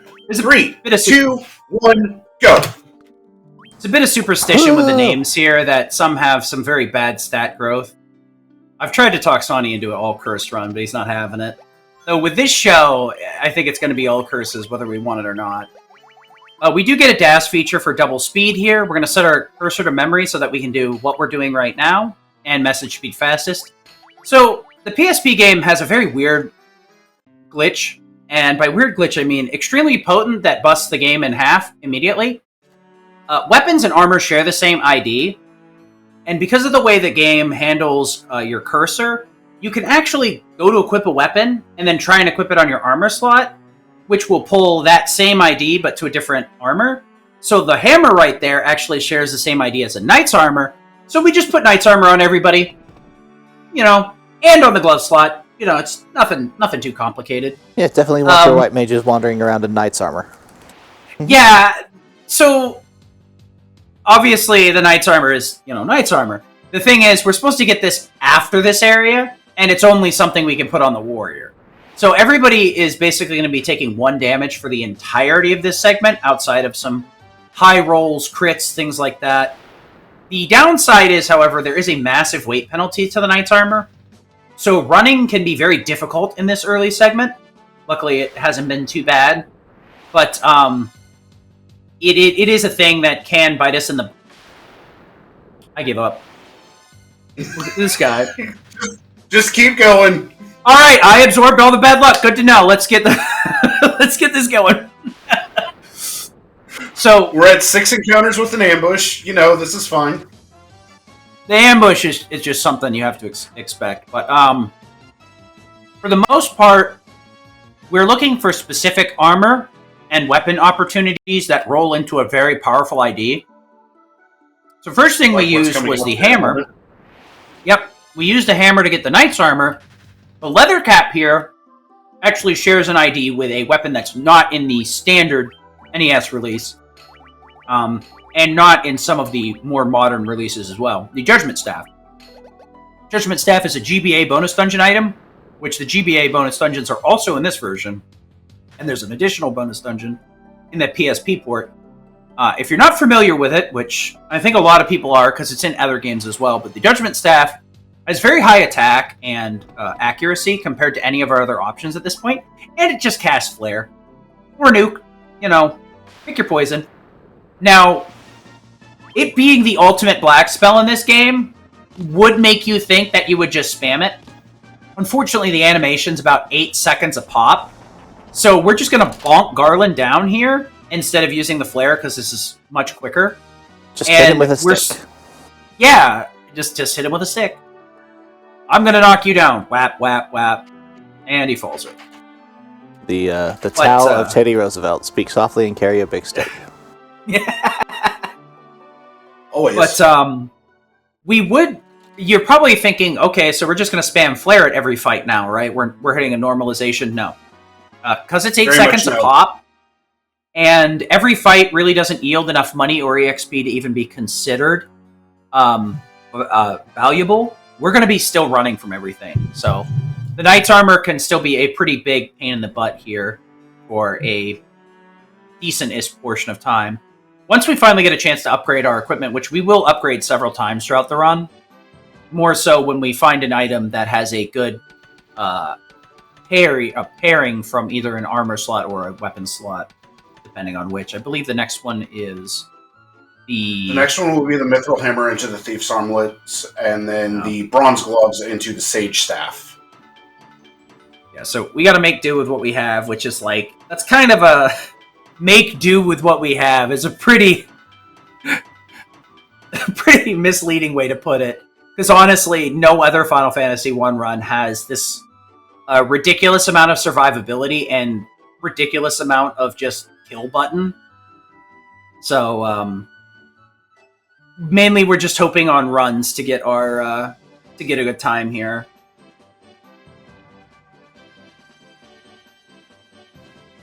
And depending upon how our luck to Provoca is, we might actually be able to recover some time. Yeah, so recently I got Sonny to pull this out of his back pocket for Quest for Glory, because we noticed there was a pretty low amount of Final Fantasy submissions. And on the grind to derust, it devolved into a sequence of 3 or 4 world records. Something like that. It was records. Well, It yeah, was technically 2 console world records, one of which was unrecorded, and then the actual world record, which sits at a 119.48. Yep. And one of the main factors will be coming up here shortly. I'll talk about it while we're in it because we'll be there for a good minute and a half. We did also make 5 Knight Armors, not 4. We'll be selling the rest of them later once we upgrade our gear at some point. Luckily, Knight Armors are like a early mid-game equipment, so they have a decent value. They're supposed to be pretty expensive for that port in the game, but since we can get them for free, it's quick money. So we make a 5th here so that we can specifically sell it here, which will allow us to buy 51 potions, 31 ethers, 11 antidotes, and 11 phoenix downs. For the most part, we won't use all of these, but it does allow us to have a very good level of safety throughout the course of the run. If we do use any of the entire stack of any of these, something has gone horrifically wrong. So we're going to defend here and throw 3 judgment staffs. The fighter's going to be slower. We're just trying to get the faster characters to throw it up a flare. That is impressive. Above average. I was going to say, I really haven't seen the pirates get that many turns beforehand, but it is what it is, I guess. So one of the things we are looking for here is the level up bonuses. You either get like a standard 1 or 2 points to a thing, or a actual level up roll. And the big one early game is going to be the Black Mage's HP, so it's something we're going to want to keep an eye on. Depending on how big it gets, it can make certain segments a guaranteed Black Mage death, or Black Mage has a very good chance of surviving. So we got the 15 slide puzzle here. Pretty standard puzzle that's fairly commonly known. Luckily, the prizes that we're looking for here are actually in the 2nd tier, not the 1st tier, so we don't have to finish it within 30 seconds. I believe we have up to 45 or 50. A minute. The actual prize... A minute, okay. The prize that we're actually looking for is the emergency exit, and that is the exit spell. Ideally, we'd like to see 2 of them. You could try and get 3. Hermes' Shoes is probably one of the better prizes you can get.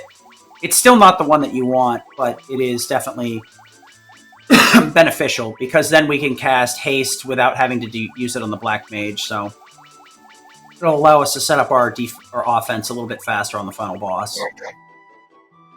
Pretty good puzzle so far. Yeah, and that one was taking my time. Yeah. I've always hated these sliding puzzles. Are they in the same orientation every run, or do you just have to know how to complete these puzzles? Hold on a second. So, emergency exit's a really good time save here. If we get 2, we can use one in the Waterfall Cave and Marsh Cave. Whatever. It's not important where we use them, but it'll reduce our Earth Cave, yeah. But emergency exit saves about 30 to 60 seconds, depending on where you use it and how many fights you would get. The puzzle is always changed every time. There are obviously only a certain number of patterns, but the big thing, too, is like the way that the puzzle pulls prize is a bit goofy, so it's not fully randomized, I think. It's based on a prize pack that comes into play with frame data. Yeah. Yeah, this is one of those, like, we could try and run, but it's probably just faster to nuke the shark with a couple of swings here. Yeah, so the swings are going to be much faster on the shark than just sitting through a flare animation. Whereas if we were to face Sahagins, we would absolutely want to use flare. Also, holy moly, that thief survived by a 3. That was a hit. We also got 50 HP on the Black Mage, which isn't, like, massive, but still pretty decent. Any, like, non-standard HP level is good, which means we saw at least one non-standard level up there. But as you can see, he went from 50 to 51, so, like, every time he levels, he gets 1 to 2 normally, and then can roll a much higher amount of HP if he actually gets his roll on it. Run into town here to reset encounters.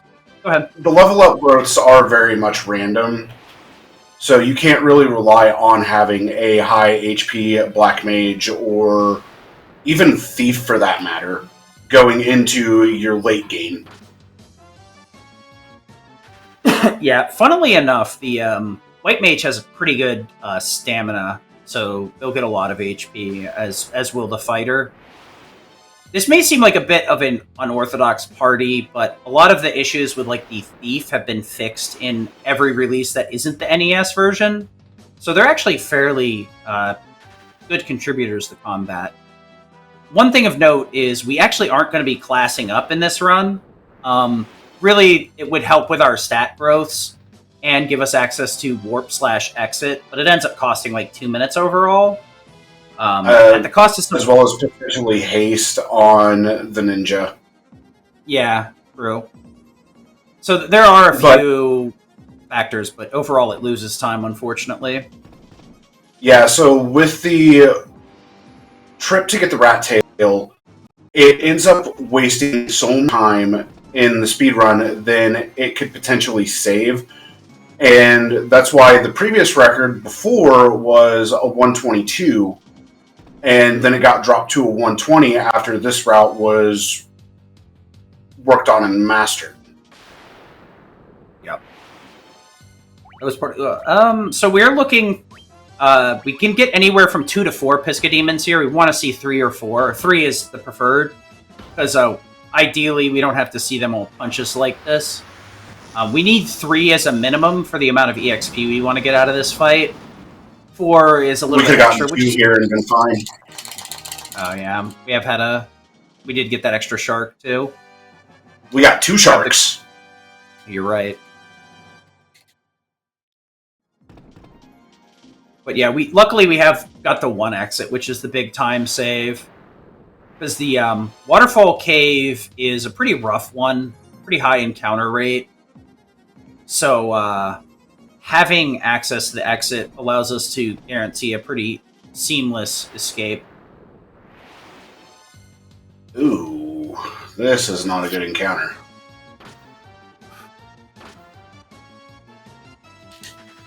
Yeah, the poison's kind of annoying too, because it really demands you to heal. One of the other big differences, depending on which version you're playing, there's ethers or not. Ethers kind of balance this game in a completely different way, because the original release didn't have them. And depending on which version you're playing, there's also the spell stocks versus like pure MP pool. But luckily with the ethers here, we can be a lot more aggressive with our magic and don't have to be so conservative with our spell casting. Though, I mean, we do kind of have a judgment staff, so... What, we do? Yeah. The funny part is, like, we have access to flare, and the animation's about 8 seconds, but we're going to be using the weaknesses of the enemies more often than not. Because there are some unrunnable encounters in pretty much every area. Fortunately, they're either weak to, like, fire, ice, or lightning. Yeah, my brain wanted to say water for a second there. I was like, that's wrong. That's wrong. That's wrong. Water came later. Yeah, so we'll be actually using the weakness, because all those spells are about 6 seconds instead of 8. And luckily, with the weakness, the damage will get buffed enough that they'll one-shot the enemies pretty consistently. Just a minor optimization to further get that time all the way down.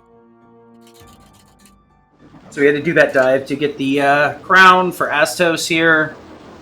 Because this whole area is a kind of belated tutorial, however you want to look at it, where we kind of have to do a pretty long trade quest. But once we get out of this intro area, we have a pretty wide range of what we're allowed to do. And that's nice. If anybody's going to really good miss. Yeah. If we don't want that missing right now. Yeah. Great flare white mage. The only person we want to see getting hit with death is Thief, if it's going to happen. Ideally, a couple of swings plus a flare from Black Mage kills here, but turn order is a bit random. So there's really no way to predict it. We just kind of roll the dice on hopefully getting the more optimal setup so we don't have to cast flare twice. Yeah, especially with death there, too. at this point, the level 8 breakpoint was absolutely guaranteed. So we're going to be able to pick up Fire 2 and Lightning 2 from Elfland when we venture back over in that area. 95. We've passed the breakpoint. Good. Yeah, having the Black Mage roll enough HP at this point is not very common, but it's very nice. I think that's actually the last fight before the first breakpoint anyway, now that I'm thinking about it. No, we have one more. That's what I thought. Yeah, we have Vampire. Because we don't Dan the Black Mage. We don't Dan the Black Mage? Yeah. The Black Mage actually becomes a very valuable member of the team here very shortly. If for some reason you're watching this and you haven't watched other Final Fantasy 1 runs, specifically the NES runs usually go with a 3-person party instead of 4, but you have to take 4 characters. So the 4th one usually gets named D or Dan, and the NES runs just leave them dead the entire run. So that's what we're responding to, is why Black Mage no name Dan, because Dan needs to be alive, so dead Dan is not, not what we want to see. Yeah, MP instead of slots for magic does kind of change the balance heavily in this game, that is for sure. Oh, very much so. But Ethers also broke the game for the Pixel Remaster anyway. Yeah, this game was decidedly crafted without the idea of Ethers. Because there's no Ethers, no Elixirs, no MP recovery items at all outside of cabins and the actual inns in towns. Of course, then there's the infamous cabin issue where it refills your MP stocks after you save. So you have to cabin twice or ent again after if you want your save to actually have the magic stocks. I mean, 20,000 HP makes Chaos a roulette here as well, because we do not promote anymore. Yeah, surprisingly, we'll have some pretty good DPS. We'll get to there when we get there. Being able to kind of change, armor into weapon and weapon into armor leads to some very funny chicanery that will give us a lot of DPS potential and defensive potential too.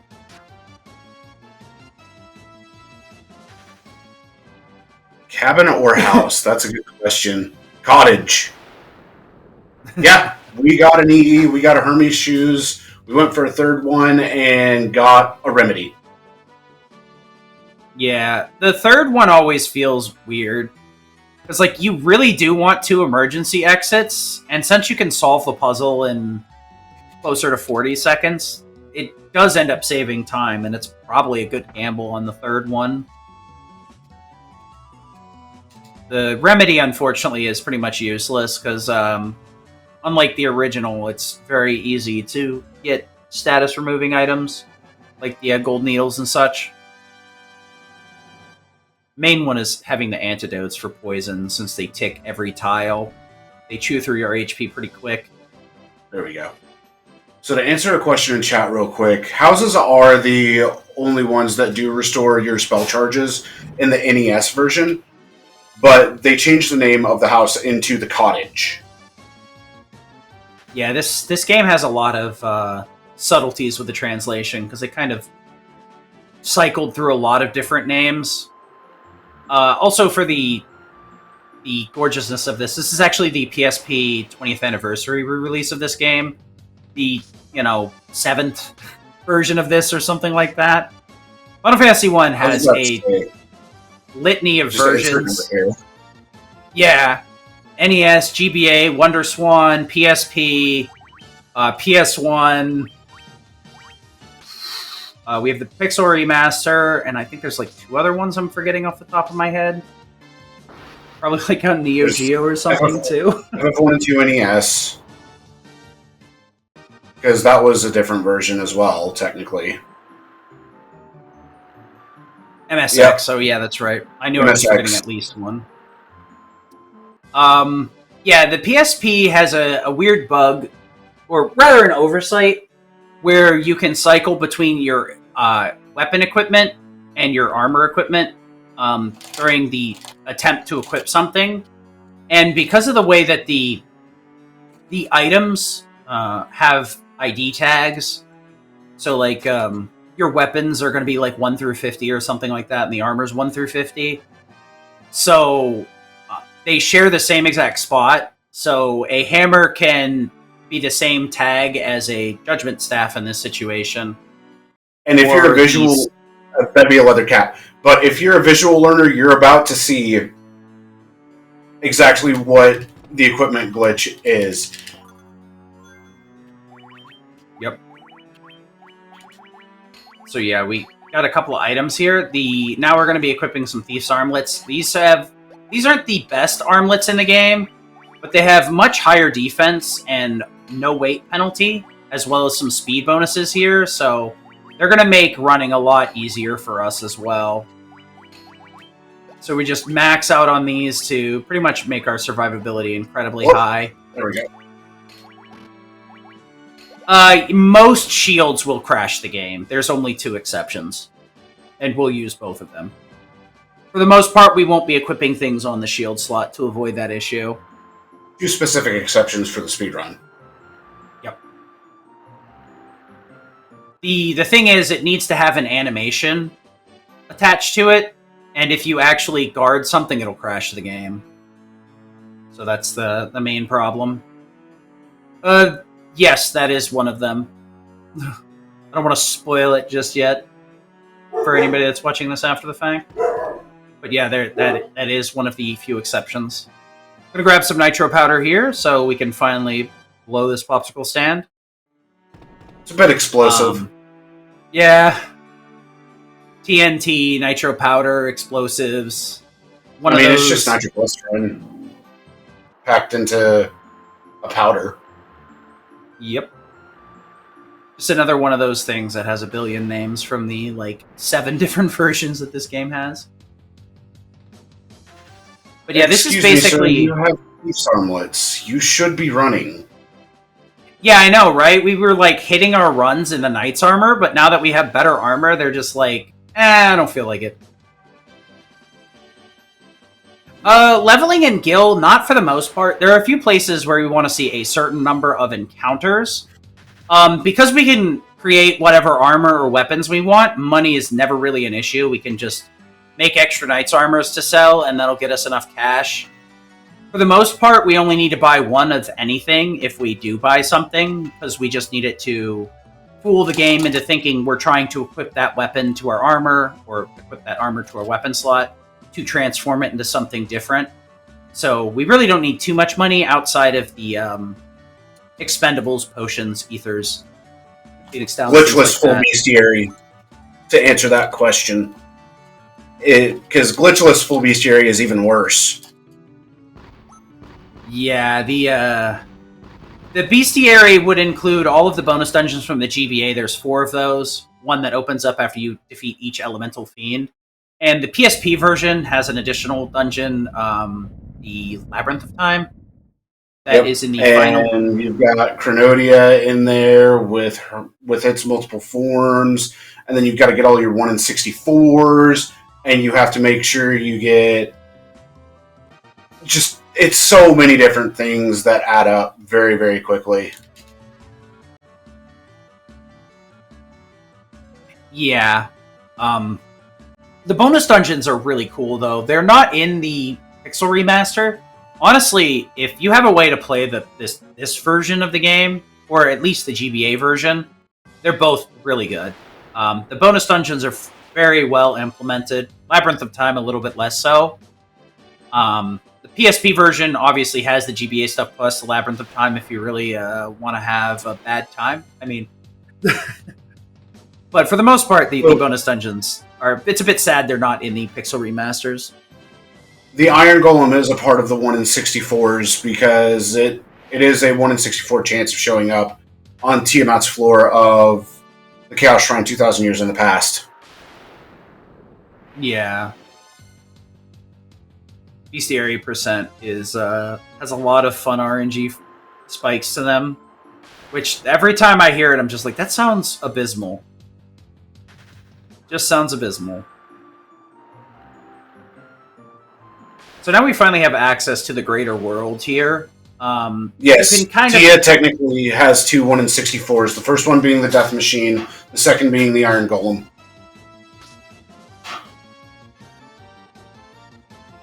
But we have access to the greater world now.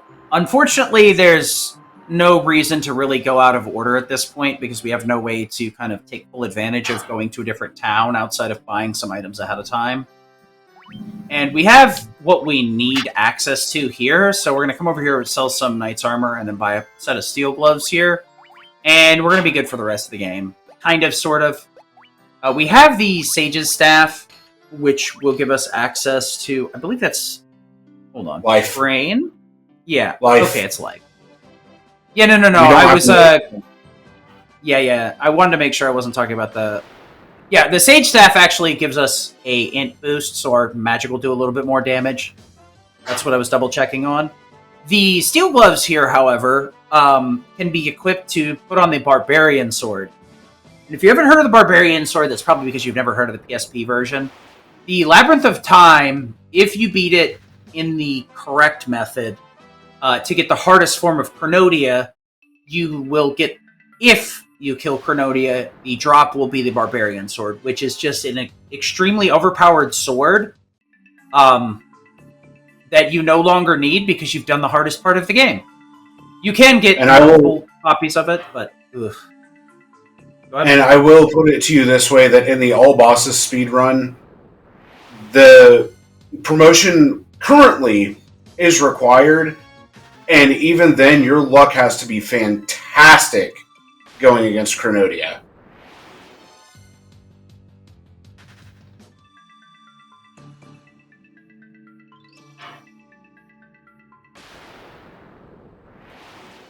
Alright, so Earth B3.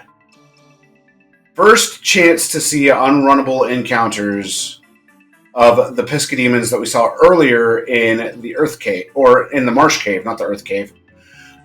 So we could run into something unrunnable. We could get stun locked here, which would be even better. Oh no. Wait. Alright. It is Shirley. Alright, we are going to definitely Judgment Staff this. Oh boy. Yeah, this is a... You didn't want to turn, right? Nah. We got the one turn that we needed. Yeah, so normally you just want to run from these guys, but luckily we got the turn we needed. Yeah, there's some fights in this game that are just rude. I believe the original Final Fantasy, at least for FF1, the randomizer has a lot of the bug fixes and other quality of life stuff you can activate, but not randomize if you're looking to play 1 again. 2 and 3, I'm not 100% sure of bug fix wise. Honestly, in my opinion, the NES versions, the bugs are what make them kind of interesting.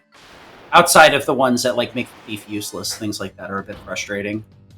Yeah, if you're wanting to play FF1 but have a lot of fixes implemented, just do the improved vanilla preset for the randomizer. Yeah, luckily the randomizers have settings that don't actually shuffle stuff, but give you all of the quality of life in some instances.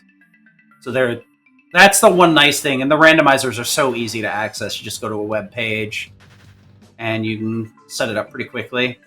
The only downside is playing it on console can be a bit convoluted if you don't have the proper gear for it. But luckily there's plenty of ways Saber and walk. Luckily, there's a lot of ways to play retro games nowadays. Almost 1,001 options. Oh yeah, more than one potion at a time. I forgot that that's a thing. Yep, because you can buy up to 99. There have been so many fixes that I could list them all, but it would actually take the entire duration of my run. So, if we had gotten multiple emergency exits, we'd only go for 2. You theoretically could go for 3, but even in that dungeon right there, the walk back from Vampire is low enough encounter rate, or at least it's Marsh Cave. The encounter rate's low enough that it's not worth using an exit. Actually, that is Earth Cave, so that is the one we probably would have used the second exit on if we had it. Yes, it is. But we had a pretty decent walkout, actually. Enough to, like, make my brain try and make me say something wrong.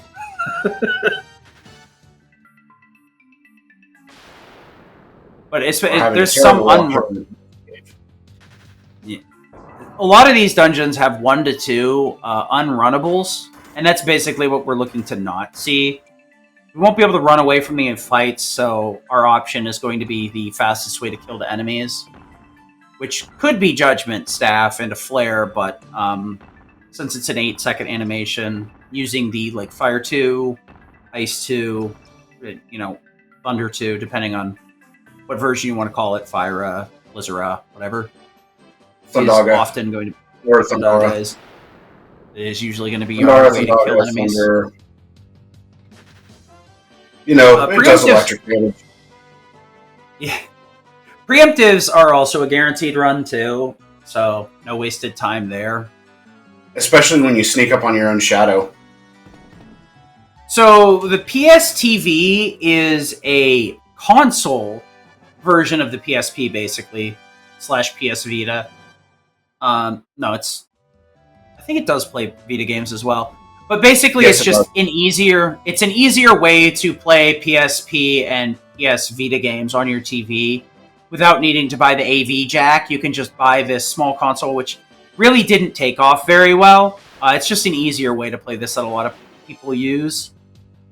It is definitely like a luxury item. For the most part, you can just use a Vita or a PS TV with a video out plugs, and you'll get the same quality. The only difference is this doesn't use discs or cards; it just has an SD slot. Yeah. Yep. Yeah, we got some random runs today since our runner was unavailable. A little bit of Dragon Quarter from Breath of Fire and a little bit of Final Fantasy 1 PSP. All right, so here we go. On to the master of resets himself.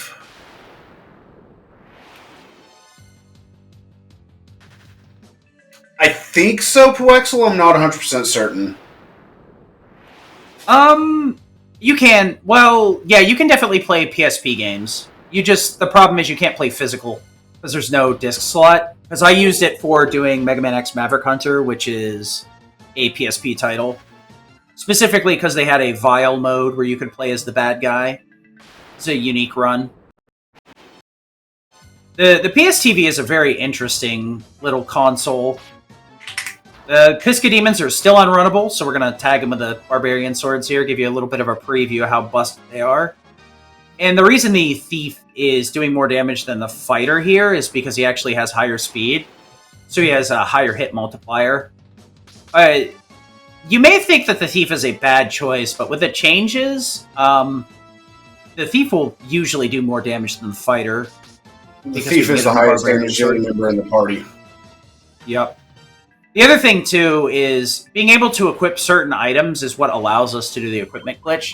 So having this specific party not only has the Thief for the highest run rate throughout the course of the game, but it allows us to equip everything that we need the easiest and do the equipment glitch with everybody. Yeah, Persona 4 Golden on the PSTV, that was probably... I think that's why I ended up buying it and then never played it. What a shock. The funny part is... It looks like I've decided to Wikipedia this because this is just a fun rabbit hole. It looks like it did use PS Vita cards, but it doesn't look like it used discs. True. Yeah, because the PS Vita actually used cards versus discs. Where, they have this weird shift back. Honestly, going back to cartridges would not be that bad nowadays. Discs just can't hold enough, and they don't transfer data quick enough. If we went back to cartridges right now, we'd be in a much better position. wouldn't need a bazillion terabyte thing, though they'd have to have a pretty big thumbstick for some of these games.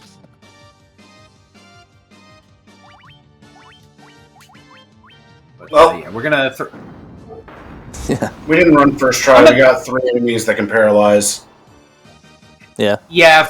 It's like, Fights like this imagine aren't- being one of those packs of race, right? You're like, these heroes aren't nothing. They just keep running away from everybody. Let's gang up on them, and then we can stun them and then kill them. And then you stun like 1 or 2 of them, and then their mages are like, no, go away, and just blast you into the ether. Yep. I mean, that's It is where I nice. do a lot of my runs in practice. Yeah. The other thing, too, is being mindful of unrunnables like this. Because we can't run from it, but depending on how many Pisca Demons there are, it's faster to just swing with the fighters. But if there's like 3 or more, it's faster to cast a spell. So you have to be kind of mindful of every encounter, not just spamming run at every opportunity, or else you'll lose some time to that. We are killing Chaos. Ideally, we are killing Chaos and not the other way around. Chaos is kind of a rude guy in this run, though. No, ideally we get obliterated by Lich coming up in a moment. Yeah, I really am a big handheld guy. I did a lot of PSP and GBA stuff in the past. So, like, playing on the PSP, I have a lot of fond memories of Dissidia and Crisis Core as well. Why I'm running, like, Breath of Fire 2 GBA. You know, it has nothing to do with the fact that I get double EXP and triple gold. Alright, so this guy right here is kind of a dice roll, which is why we take a save. If the Thief and Fighter go first, GG. If not, he can Blizzara, which will just kill the whole party. We could heal up there instead of saving, you know, but you could just get lucky too, that works. We got the 1 in 128 drop from him. Some of these drops are nice and can be beneficial, but they're not every one of them are super impactful.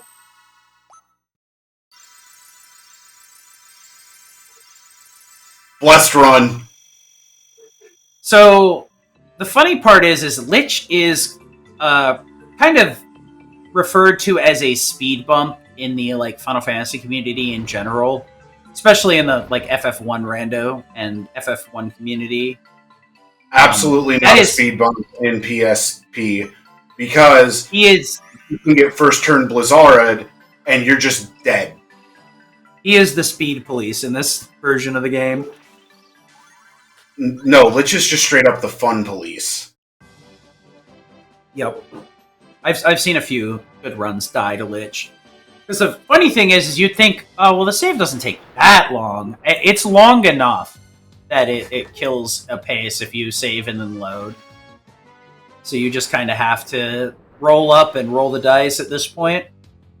Unfortunately, the run is so optimized that now you at least need a single exit to have a competitive time with world record, or at least have a chance. Well, at this point, we need to get 2 emergency exits, have a decent encounter table, if not a good encounter table, throughout the entirety of the seed, and be able to menu relatively quickly. Speaking of encounter table, that's decided when you start the run, correct? Yes, and it changes when you enter and leave areas just ever so slightly.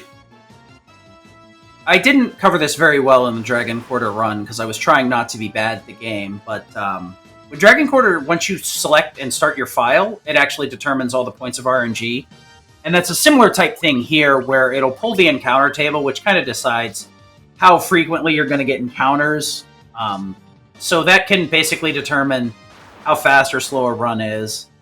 There's really no good way to tell 100%. A runner that's very well versed, like Sawney, can kind of tell where they are in the table and what table they have, whether it's a good or a bad one. But for the most part, it's functionally impossible to tell for a non-seasoned runner like myself, who's just practiced some commentary and been like, I know how Final Fantasy works. Me smart. And this encounter table's been terrible. Yeah, we are getting kind of rapid. Honestly, it would have been I've nice. gotten multiple Final Fantasy specials.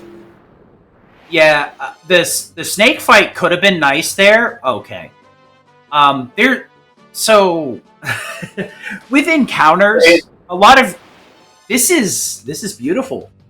And the anacondas could have blessed. inflicted the poison status onto the thief, which would have been very nice for draining his HP before we actually get to Ice Cave, as we are about to head there and do our grind segment of the run.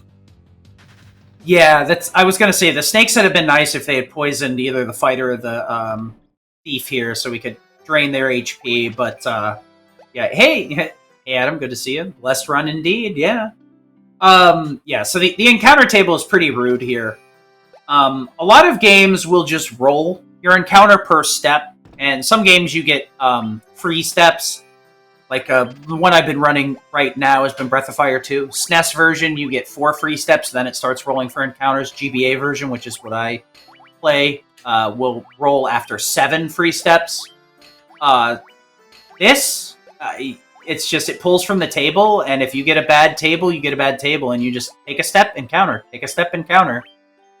Take a drink every time you hit an encounter, type situation. We're going to throw on the Blackguard here, which is a bonus dungeon item for the thief. Ninja, specifically. I don't think the thief can equip it. Yes, it can. It can? Okay. It's a really high-quality equipment. Pretty much outside of the Knight's Armor that we used at the beginning, everything is from bonus dungeon, minus the ribbon, which is a very good piece of equipment, but we don't have easy access to that just yet, so we'll have to hold off. Ribbon in this game is a bit goofy, actually, because it's... Normally it just prevents status ailments, but in this version it's like elemental immunity. So like it prevents status ailments in a weird way, and it gives you some elemental resistance. Yeah, so it's kind of like a null all plus elemental resistant or status resistance. Well, null all even gives, for the most part, status resistance. Null all double dips with ribbon, right? Yep. That's what I thought. Yeah, because that's the big struggle with the Chaos. He likes to spam elemental spells, and they do a lot of damage. So without like a null all plus ribbons... And the elemental skills, don't forget the skills. Yeah, the elemental skills are the most dangerous. The spells are actually like, oh cool, Blizzara, free turn!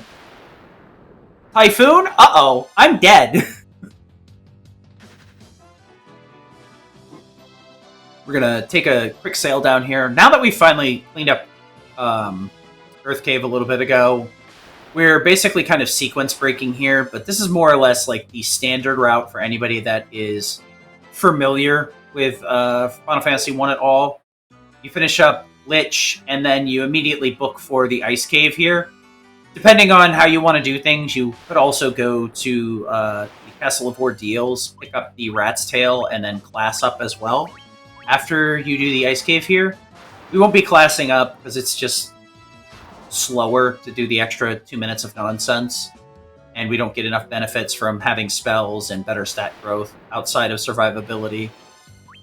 So we'll just save and hopefully not need the extra stats.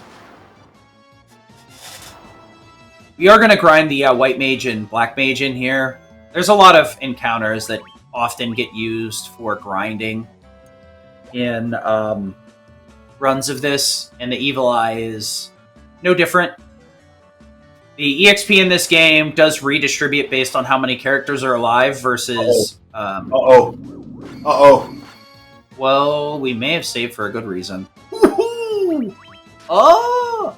Oh, that's right, the Lust Dagger. I kind of glossed over that. So we're going to be killing the Fighter and Thief here for a grind with the White Mage, Black Mage. So we actually gave the White Mage the Lust Dagger here instead of the Sage Staff.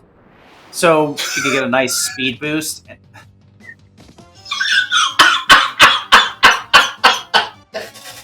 This is... Excuse me while I lose my mind at this. Yeah, this is a random encounter special, absolutely. Remember 15 minutes ago when we were calling this a blessed run? Yeah, right. That's more of a callback to the Quest for Glory run. Quest for Glory run. Yeah, our other commentator, Adam, who's in chat, we were memeing about it the whole time. It was Casual Geek Dave who was the other commentator. Oh, KG, yeah, okay. I forgore because sometimes people's Twitch names and their chat names and Discord names are a little bit different. At this point, I've encountered so many different people. I've got no idea what's going on anymore from setting up these shows. Okay. So, with coming to the Evil Eye, what we are looking for is the fighter and the thief to both just, nice. Eat dirt. Okay, we're good. This is why we wanted a critical mass of HP on the Black Mage, so he'd survive the Thundera here. Pretty nice, pretty nice. But yeah, it was a meme for the Quest for Glory run. With the Blessed Run thing. But, oh, baby! Yep. Just a high roll, don't worry about it. Yeah, the Lust Dagger is a nice speed boost here, so it gives the White Mage a nice boost in run rate here. So the Thief and White Mage can both be used for running reasonably well. Also, the increased damage here means we can just one-shot the Evil Eye without an 8-second animation. This should be 17. Yeah, we're trying to grind them up. 18. So we're trying to get up to a certain level so we can buy some spells once we get out of here. The spells can only be purchased at a certain level once you can actually cast them. It's not like you can pre-buy them and then use them when you actually hit the right level. So it does make hitting certain level curves very important, and you need to remember to buy spells at those points. But you still do have that emergency exit, but the walk out of here is so short. There's no world where you would ever use an emergency exit here, unless you somehow got extra. And the only way to get emergency exit is via the puzzle game, or the exit spell on the Black Wizard. Not the Black Mage. White Wizard. Yeah, my brain caught that after I spilled out. I was like, wait a minute, that's wrong. The other way to get emergency exits is by diving into the Soul of Rebirth dungeons in order to just go through them, hope and pray that you get emergency exits to drop within the chests, depending upon the floors that you hit. Yeah, the bonus dungeons are kind of randomly generated to some extent. So the items that you get and the formations that you get are just completely random outside of like the boss floors, which are every X floor for the specific dungeons. That's about the only thing that's standard is like, okay, you fight this boss, you get this thing. Or there's a chest behind said boss that gives you X drop. The river system's been pretty calm today. Not as calm as the last couple of runs I've seen where you just sail through here like it's a casual, trip through the state park. Vanilla? Of like yes, Final Fantasy 1 PSP? This is vanilla FF1, if you will. Yeah, FF1 is like it's very hard to quantify vanilla with this game. It's very broad. Yeah. This is one of the vanilla games. If what you mean is glitchless, no. Absolutely not. This is very much not glitchless if you're asking that question. Yeah, there's no mods, no. This is the standard PSP version, no mods or quality of life. Luckily, this has enough quality of life that there's really no reason to apply any, honestly. If this had quality of life hacks, I'd be surprised. So we're going to make it here to the Rubicon Desert, and we're going to drop the Levistone that we got earlier, or if you're used to the NES names, the Floater, to unearth the airship. I've been calling it the Levi Stone because, I need some good chains. Right? So now we have access to pretty much everything here with the airship.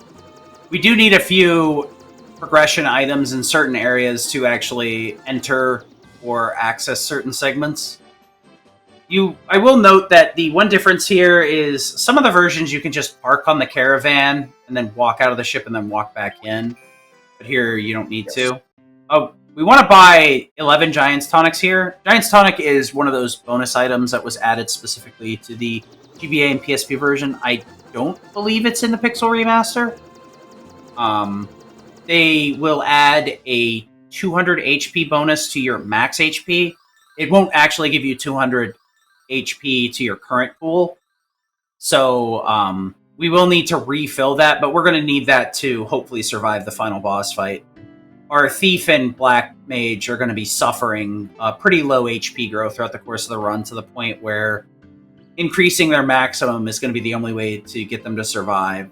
But we just have to hope that they don't get hit hard enough that we can kind of refill that extra HP before things go too south.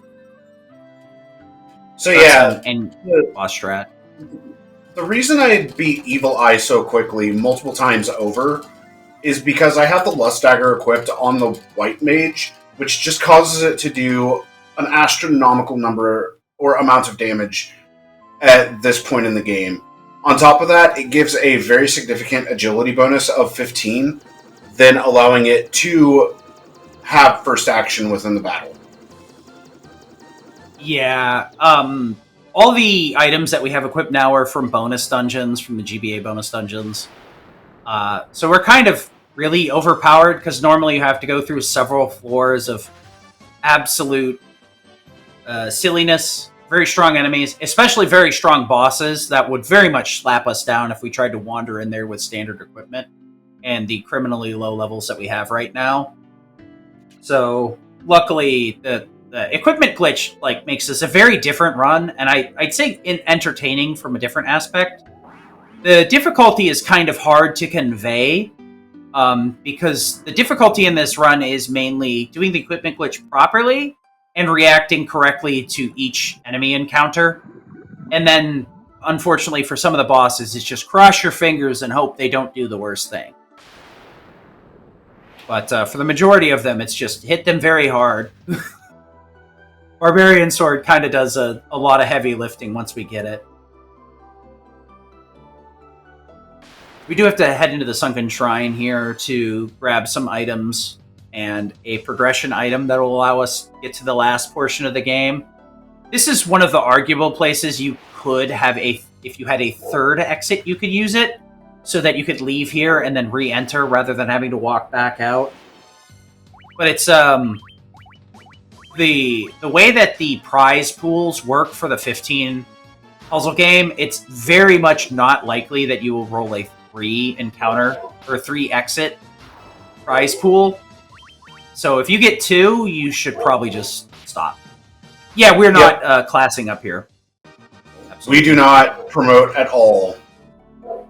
Yeah, the equipment glitch does allow us to put pretty much whatever on whatever slot. That is a really nice thing, too. Black Garb, even if we did have it, and for some reason everybody could equip it, it would be limited to just the body slot. But because of the equipment glitch, we can put it on the helmet, the body, and the gloves. So our defensive values kind of spike in a very ridiculous way, to where we have really high speed values and really high defense values. So our survivability is ridiculous at this point, even with the low levels that we have, which allows us to just kind of only deal with boss fights, because everything else really doesn't offer enough EXP to even consider fighting. Outside of the, might be funny to fight a random war mech, but that's about it.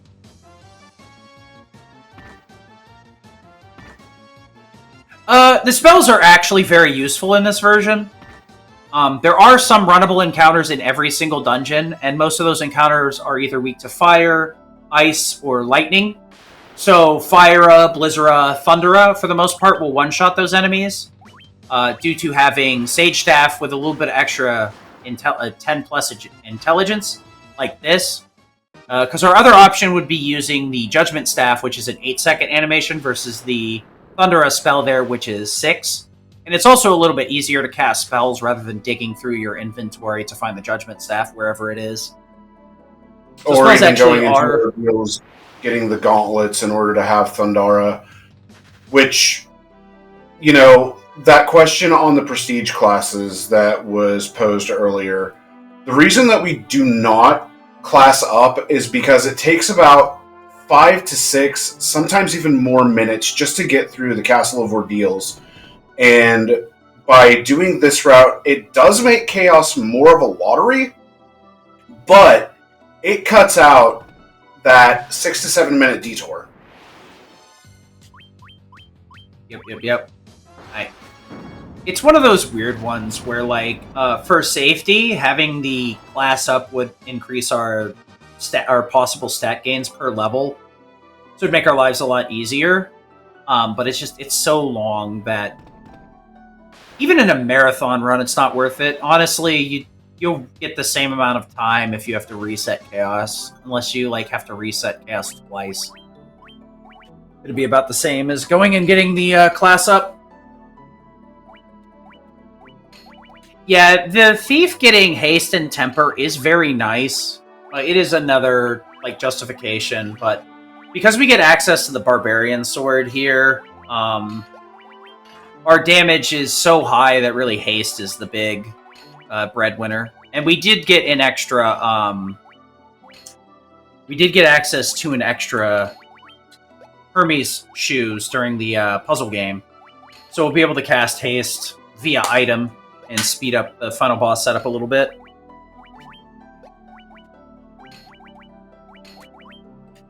But yeah, unfortunately, or fortunately, depending on how you look at it, the gear glitch here kind of defines the PSP version, which I think is very interesting, because every other version of the game kind of has a very similar run, where the PSP has a very different quality to it.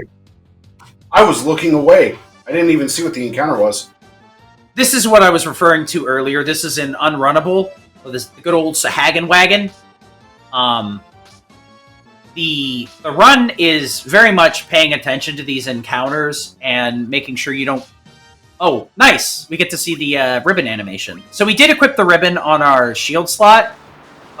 If you put something in your shield slot that...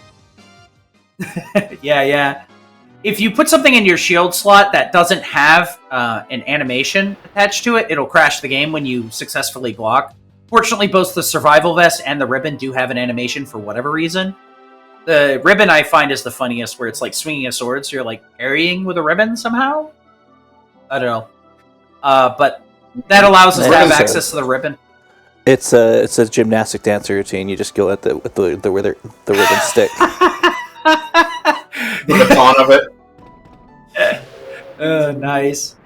But yeah, because we equip those that way, we get the ribbon effects without having to give up one of our armor slots, which is super nice. Normally, we would only have one ribbon now, but we actually turned the ribbon into a weapon and then did the equipment glitch, so we just ended up duplicating it. Because the game doesn't really equip the weapon on the armor slot, so you still have a copy of the weapon to equip, and you can just keep doing the glitch over and over. Kraken here is not in for a good time. Yes, the red mages and wizards do have a shield animation, because one of the shields that they can equip early on is the buckler, and that does give them a chance to block. So this is how the next three bosses are going to go. We're 2 fiends down. We're like 59 minutes in. You might be going, how's this going to work? Well, we'll find out soon enough. Yeah, the upgrade to the survival vest is kind of our last defensive upgrade. We'll make a side grade at the very end of the game to kind of force turn order to work in a certain way, but for the most part, we're at our peak amount of survival here. We are at maximum survival, except for the Black Mage. That Black Mage is about to get destroyed. Yeah, unfortunately, there's no amount of HP that the Black Mage can get to survive things reasonably here, so he's about to get rolled no matter what we do. Fortunately, the AoE that the Black Mage offers is mainly for unrunnables, so it's not too big a deal if we lose him in some of these fights. He'll be a third-string attacker because we can equip whatever to him. Despite what you may think, the Barbarian Sword is very much equipable on anybody because of the equipment glitch. We just happened to put it on both the fighters so that we could use magic with the mages. But we could put the barbarian sword on them if we wanted to. It's the Sidpocalypse.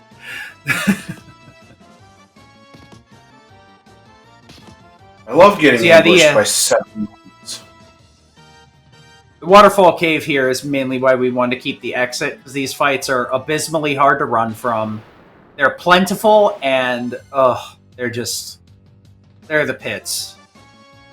Most dungeons are designed in such a way where you go from beginning to end and then exit at the end, but this one in particular is a one-way dungeon, so you have to go to get your key item and then walk back out. Nice table, dude!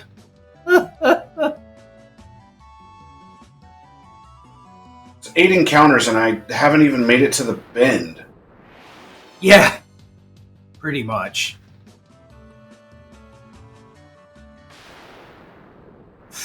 What a cave. This is absolutely why we want the exit here. Because if we got this many encounters on the walk out, the exit would save at least a minute, if not more. This cave is just the pits. We get a spiked encounter here. I guess that is something that we haven't really addressed. There are some tiles that always give the same encounter no matter what when you walk over them. That's how we were able to farm the Evil Eye, because it's supposed to be a surprise fight when you try to get the Levy Stone. But there's several throughout the course of the game that aren't immediately obvious. Like, there's a tile right there behind that door, and there's a tile in front of some of the chests, like the ribbon had one as well. And some of those can be abused for level ups. Other ones are just kind of annoying and they're in the way. Not using marble 3s. Yeah, that's I guess that's the one downside of Final Fantasy 1. There's really no item that reduces encounter rate. I will say that is one of the nice things that Breath of Fire has. Though, unfortunately, the encounter rate in Breath of Fire in general is just so ridiculous that, like, you have to use encounter removing items or reducing items. While Final Fantasy 1 is just all... I do love the call to the marble 3s, though. Yeah. Breath of Fire 1 giving you an item that just 100% guarantees you don't get an encounter. I don't know how they thought that was balanced, but not having to do any enemy encounters, woo-wee, that's so nice. Actually, I take it back. There is a way to reduce encounters.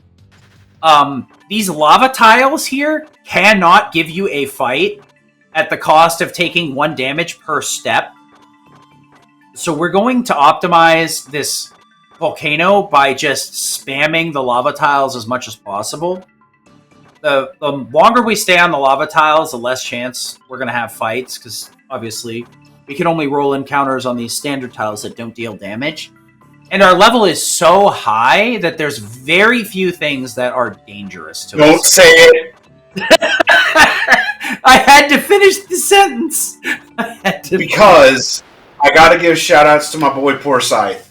Because he sent me a screenshot after I got record of him derusting to get record here in Durgu Volcano with the party dead and a red dragon on screen.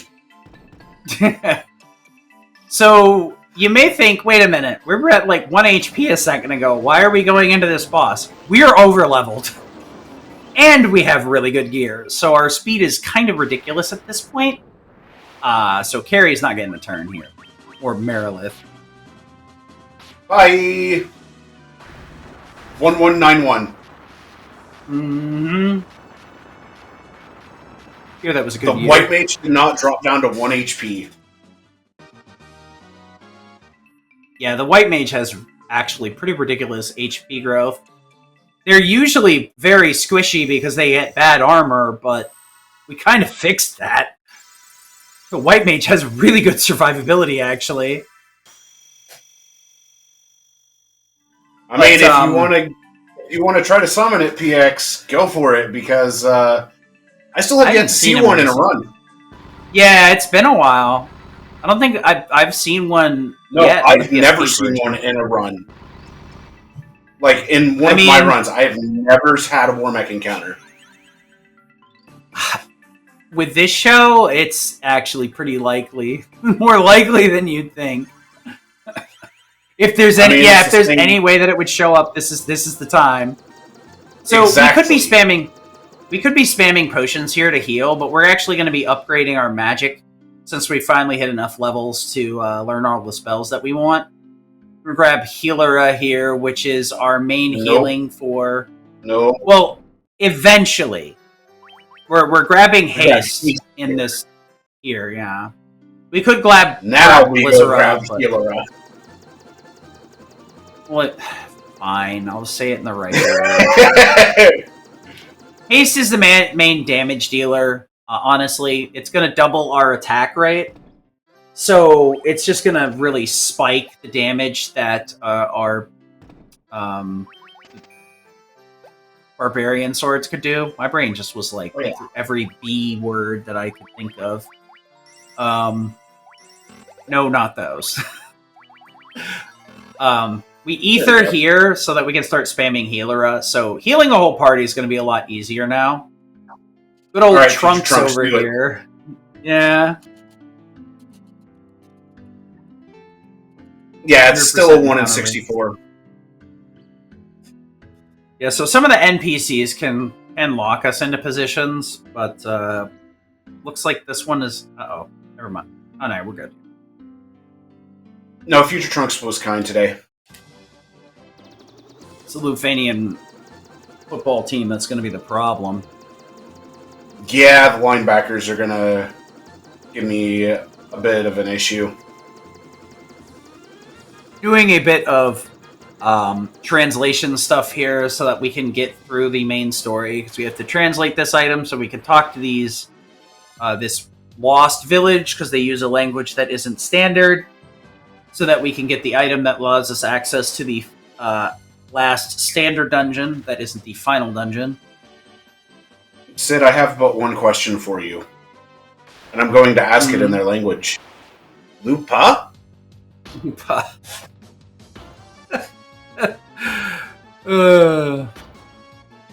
We are seeing a lot of the ribbon blocks today. Jeez.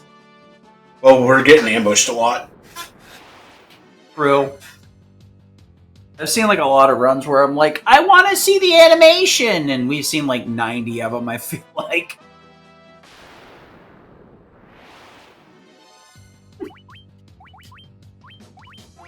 We finally get to see an unrunnable.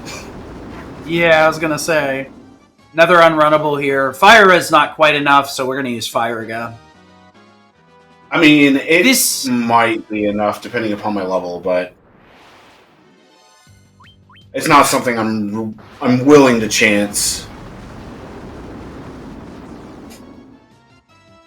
So yeah, the Peninsula of Power is based off of this. There's an encounter tile close to Brain is not going to bring Provoca. Yeah, I was going to say Provoca, but I'm like, if I'm wrong, I'm going to be yelled at again, and I'm going to be annoyed. But yeah, there's an encounter tile last time. Yeah, there's a couple of encounter tiles at the tip of Provoca that overlap with this line backed. All right, we're just going to have to shove him out of the way.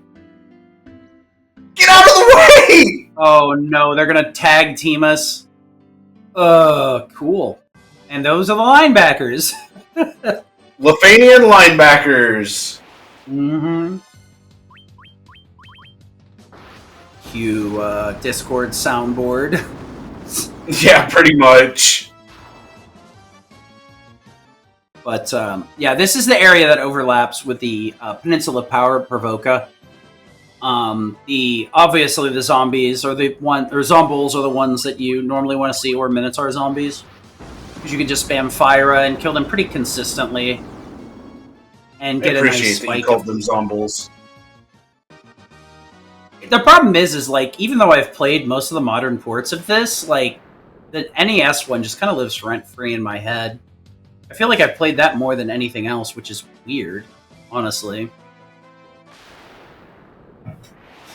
Hey, I'm almost out of the unrunnable zone. I know, right? Thanks for the raid, Phoenix Smash. Hello, Raiders. Good to see you. Yeah, unfortunately, the way they designed some of the areas is just like you're at the mercy of whether the NPCs decide to block you. Friend, not food? No, wait, that's the desert. If we see a T-Rex, I'm killing it. We get a T-Rex! Food, not friend. Gotta try that dino meat. It's a pretty decent chunk of EXP, but there's more. The main thing is like you're looking for encounters that have a really high rate of happening or are on a spike tile that's 100% consistent. So things like Agmas. In that case, it wasn't even a matter of the experience or anything like that. It was just because I was like, you know what? I'm here. I've already gotten a bunch of encounters. If I see this guy, he's going down. No, Lord. The benefit on that is that it also sets up my commands for going forward. Yeah, so no, Lord Roan. We're not going to be promoting in this run. It would give us some more survivability in the final boss fight, have access to exit, warp, and haste on the ninja, but unfortunately, the give and take is it ends up losing like 2 minutes going out of her way to do all that stuff versus just making do with starting classes.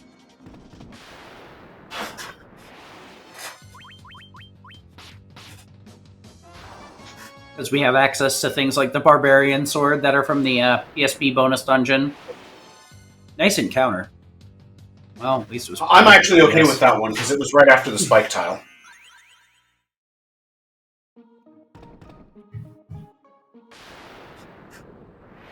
Nice encounter. Can't run from this.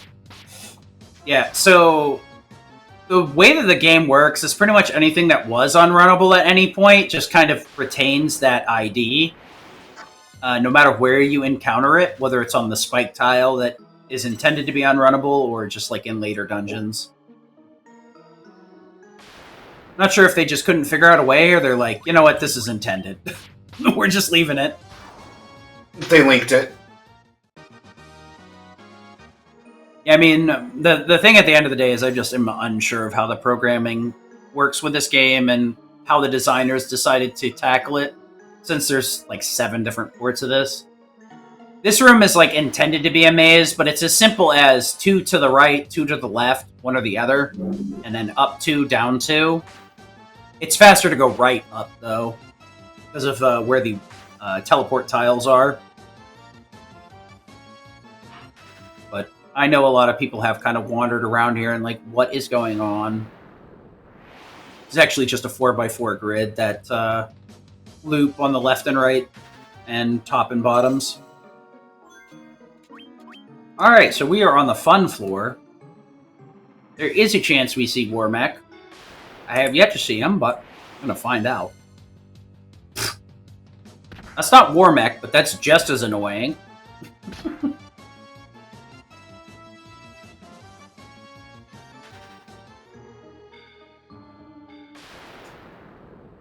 Nope. It's a slight delay on our end, so I'm like, I'm not going to see it. I'm just going to wait for what Sonny says here. Oh, we can There are still still hit a encounters Warmech. that can come up. Yeah, I was going to say, after Tiamat here, we can get some encounters. It's not likely, but it can happen. Our encounter table has been kind of cheeks the whole run, so... nice. We always want to haste the Thief, because they're going to get more out of haste than the fighter will. Amazing. Amazing Tia fight. So the thing is, the turn order is kind of random despite agility. So, like, the Black Mage can go first there and outspeed the Thief. Or both the Thief and the Fighter can go first and then you'll haste after. And then you're like, well, I guess it doesn't matter which one I targeted. So there is some randomness with encounters. The agility isn't like a strict indicator of what turn order will be.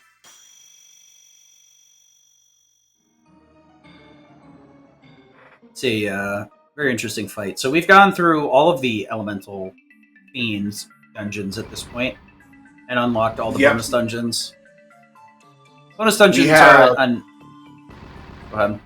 We have only one place left to go now. And that place is the Chaos Shrine. Well, And since we did not get thunderstormed by Tia, we have everybody alive. We don't have to worry about using any Phoenix Downs or anything like that. So all we have to really worry about is just ethering up on occasion. There is one fight in particular that could actually be a bit scary. welcome home. Thanks for welcoming me home, Crazy Horse. So this is the opening to the Labyrinth of Time. So vanilla-wise, these would be the only dungeons available. For the GBA version, there's the 4 bonus dungeons that open up after every fiend. The PSP version has the GBA dungeons as well as this, the Labyrinth of Time. The GBA dungeons are fairly fun, albeit random on most every floor except for the boss floors, and have some pretty good drops. I'd highly encourage anybody that has the time and the knowledge to get play a copy of the GBA version, if not the PSP port, and play through those dungeons. The Labyrinth of Time, on the other hand, feel free to try it out if you want. I never really had fun with it. But unfortunately, they're not in every modern port, especially not the Pixel Remastered version, which makes it a bit frustrating. It's kind of the downside of the Pixel Remasters is they're pretty faithful to the original, but they just decided to carve out any bonus content from the upgraded ports. We're going to kind of want a judgment staff here, because these guys are a little bit too bulky. We are going to play this safely. This is another one of those, like, theoretically, the spell should be enough to kill, but...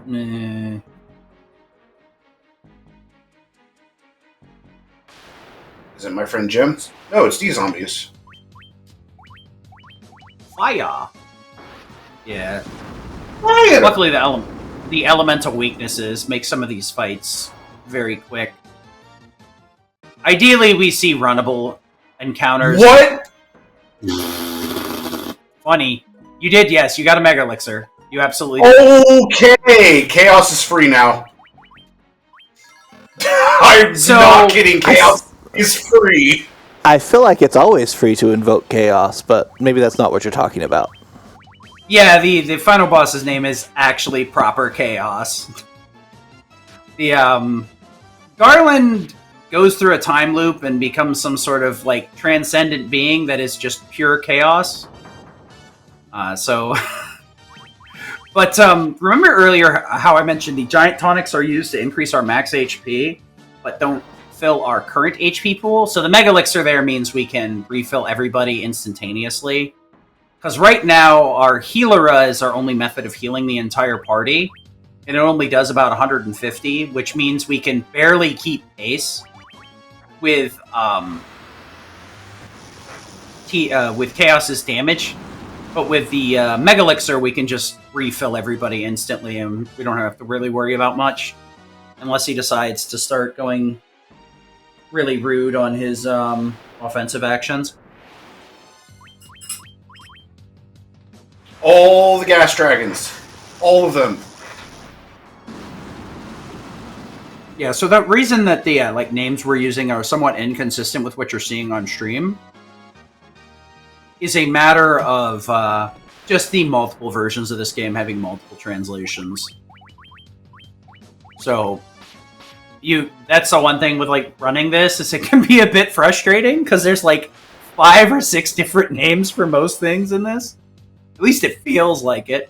I think it's only 2 or 3 because most of them like stick with a specific translation and just don't mess with it at a certain point.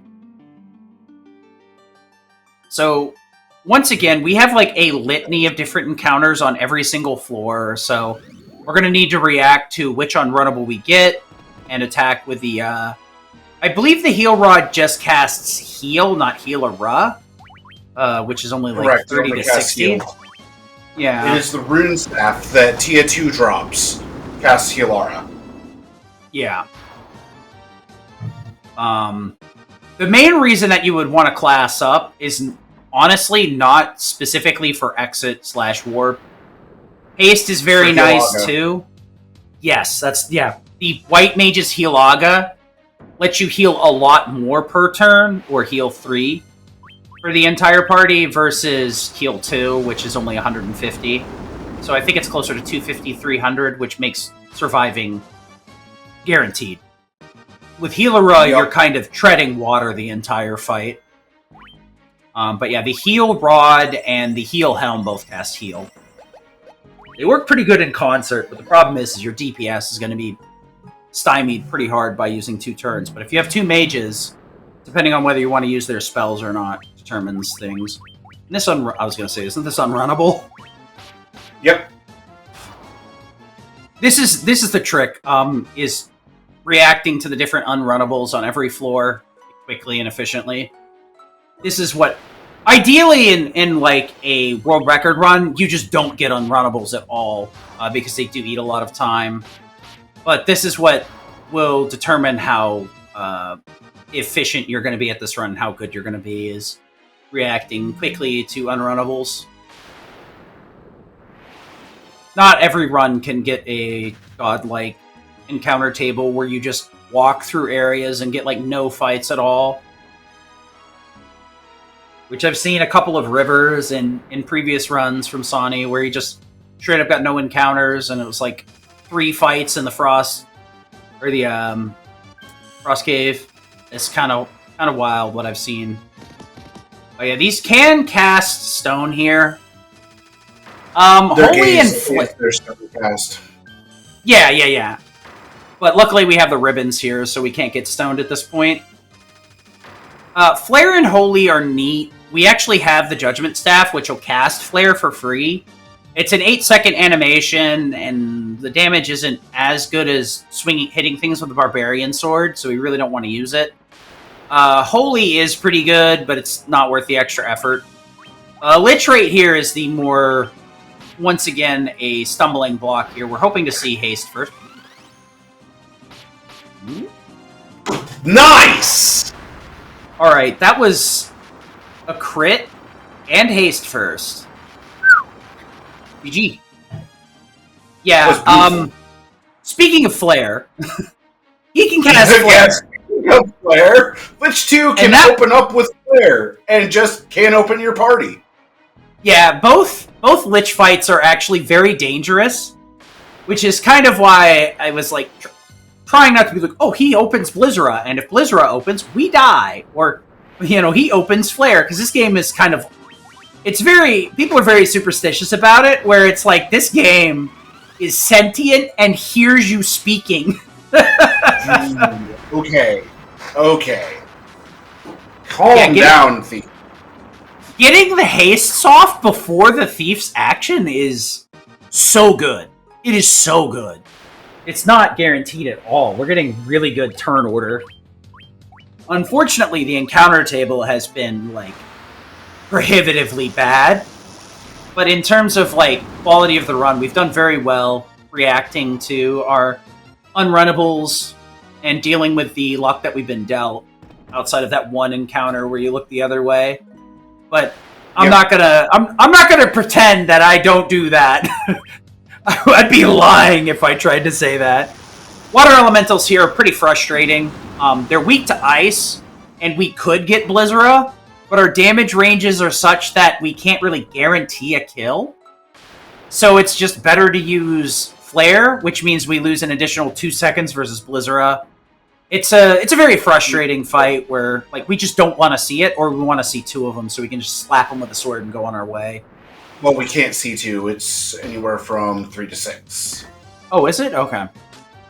Yeah, I guess it would be 3 then, because you could just poke them with a Lust Dagger as well. Yep. Yeah, there was a world record that wasn't or there was a run that should have been world record, but wasn't because it saw 3 water elementals in this part of the dungeon, which was frustrating. I got to just say, I love this Kraken design. He looks like he's about to make me an offer I can't refuse. That's exactly what he does. And there's his Very offer. slimy. $8. You come to me on the day of my Chaos Ascension. All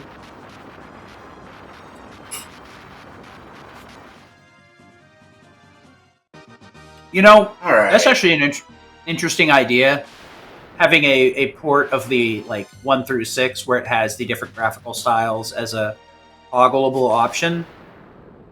That'd be pretty cool. So Tiamat's going to be our last standard fiend here. The final boss is the next fight here.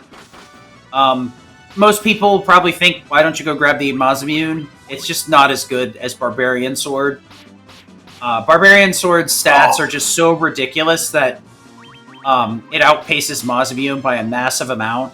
And also, the crit table is different, because in the original game it was glitched out so that the higher a weapon's ID was, the higher its crit rate would be. So Mazamune just had a massive crit rate because it was the last weapon in the table. That's not true of this version. But we will be putting a Barbarian Sword on the Black Mage here, because Black Mage's damage is good enough that putting a Barbarian Sword on him is going to increase his offensive capabilities with a haste as well. And we're going to also be putting some crystal armors on the White Mage, which may seem weird. But what that does will bottom out the White Mage's agility so that she guarantees goes last. And then we'll also put the Sage Staff back on for that increased in int, so that Healera will be a little bit more effective here. So we are going to be doing a little bit of setup on Chaos here. Yes. Chaos is a kind of peculiar fight. This is a very scripted fight, but it also depends on what Chaos decides to swing with. He can either do single targeting attacks, he can do tier 2, tier 3 spells, I think. Usually tier 2 elementals. They're tier 3. They're tier 3 elementals. Tier 3. Yeah, because he does do Blizzara, but that's like the outlier. Everything else is tier 3. And then he has elemental... That's Blizzaga. Is it Blizzaga? I could have sworn... Either way. It's Blizzaga. So, the magic spells are probably the least dangerous of everything here. What we're going to be doing is giant tonicking everybody, throwing out a haste on the fighter here due to survivability, and then a Healera. Don't forget to use that Mega Elixir. Mega Elixir comes out next turn. Just making sure. So Blaze is a bit scary here, but not the most dangerous thing that we're going to see. But Healera can just keep pace with Blizzara, or the Blaze here. So we're going to lose a little bit of HP on everybody. But the Mega Elixir is going to allow us to pop everybody off. We also have Hermes Sandals, so that we can haste all of our characters in the second turn, and then use a Healera after. So now everybody's topped off, and unless we start seeing a lot of the skills versus the spells, we should be pretty decent. Tsunami is really not what we want to see, but we're at full HP right now, so this is probably the best situation to be in. But you'll see, like, the skills hit much harder. We're really hoping to start seeing some single targeting or spells here, ideally. This is the main reason that we are looking for... you would like to consider getting the White Wizard or Healaga. There we go. Damage has gotten pulled down quite a bit here, so we can use Healera to keep pace. If we're really not confident in our survival, we do have some high potions, which will do a fair bit of single target healing, which will help us catch back up. For now, we're in a good enough spot. And we can... That was a 5,100 HP round on Chaos. Yeah, Chaos's HP... we are getting closer to time. I'll let Sonny call it out. We got a little bit of a delay here. Good. But good. Yeah. As I said, the skills here do a lot more damage, which is why we would prefer Healaga. But we're getting fairly close to the end here, so we can afford to just stomp on the gas pedal and kind of play this ignorant. This is a freebie. This is instant death or nothing, and ribbons are equipped on everybody, so there's no instant death. And now we are in a situation where he pretty much can't kill us. Even though he did his best to. Because without the Mega Elixir, honestly, we might have been boned. Slow landing here kind of stinks, but I think we have more than enough damage to finish here regardless. We don't have to rehaste. Time. GG, dude. Jeez. Woo! Applause. 130.05. Nice. Yeah, the encounter tables were kind of scuffed there, but like the fights in general were very well executed across the board. Fights I got really, really lucky in. Oh. Just haste going off first against, let's see, Tia 1, Lich 2, Carry 2, Kraken 2, and Tia 2 was pure RNG based at that point. Yeah. The encounter table was really the only thing that lost most of the time on this run. So if that doesn't show some of the volatility that this run has, then I'm not sure what will. Because the 119 that I got, what was it, 2 days before my run for Questing for Glory, was one that I actually had the worst possible pattern on Chaos that he blitzed Cure 4. And in this case, he didn't blitz Cure 4, but he hit me with all of his skills that just did a massive amount of damage. Fortunately, I got that Mega Elixir drop. Yeah, that Mega Elixir was... I love how the Mega Elixir was so wild that you were just like, wait, no, I have to visually confirm that this exists. Yeah. I can't believe it. These runs have some really wild RNG. Yeah. It's pretty unpredictable. I have never had the Mega Elixir drop, both casually and speedrunning. I expected the War Mech. Yeah, right. We got 2 128 drops. Wow. Oh. Had to make up for the terrible encounter table, I guess. Well, Sonny, you've been preaching it this whole run that you're avoiding any promotion, but unfortunately, I'm here to tell you, no, you must promote now. Sonny, where can people find you? No, I will not promote. Oh no! Kidding. Yeah, it do be like that around here. Twitch.tv/Sawneyrath11 is where you will find me. It should be the same as you see here on the stream. If you are looking for me on YouTube, it will not be Sawneyrath11 as the username showing. Instead, it will be IllSlinky. Yeah, okay. No reason to have, combined branding across all platforms. That's fine. So, here's the funny thing for you on that specific username. That's a randomly generated Xbox Live username from, 15 years ago. Sounds about right. It's the best way to get they kind of exist. Oh, boy. Sid, where can people find you? You can find me on _Sid_. I know, I have to say it out loud like that, because even if I try to write it in Discord, it just italicizes Sid, which is very helpful. Thank you, Discord. And for my YouTube, which is mainly where I just post my VODs, is the _Sid, just the 1 _. You can also find me in the Discord at any given time. If you have any pitches for shows or any other content, let me know, since I'm the one that usually helps. I'm usually the one that plans all of the shows. On that note, what do we have coming up on the channel, Sid? Oh, that is a very good question. Let me look, because I have so many things pre-planned that I forget very easily. Well, you pull that up. I am going to once again thank Phoenix Smash for rating, bringing in 33 viewers, but also Hikiko Murray also rated within the last few minutes. Thank you both so much for sending your viewers this way. We appreciate you adding in. Sid, calendar, yeah. Yeah, so we do have Tales of. Let me get you the actual game, because it's the Tales of Grace F Remastered. That will be with Legrand, or TGG. And then the next show, which, we'll take it just in case you guys are more interested in something a little bit different. We're actually going to be doing a Chrono Trigger DS. We're going to be doing Hundo. So we're going to be doing the awful bonus dungeons. That's going to be like an 8-hour stream or something? That is 8 hours. I've already let Ashen know, and we're going to be like tag teaming the stream here, so we both can get the appropriate amount of free time.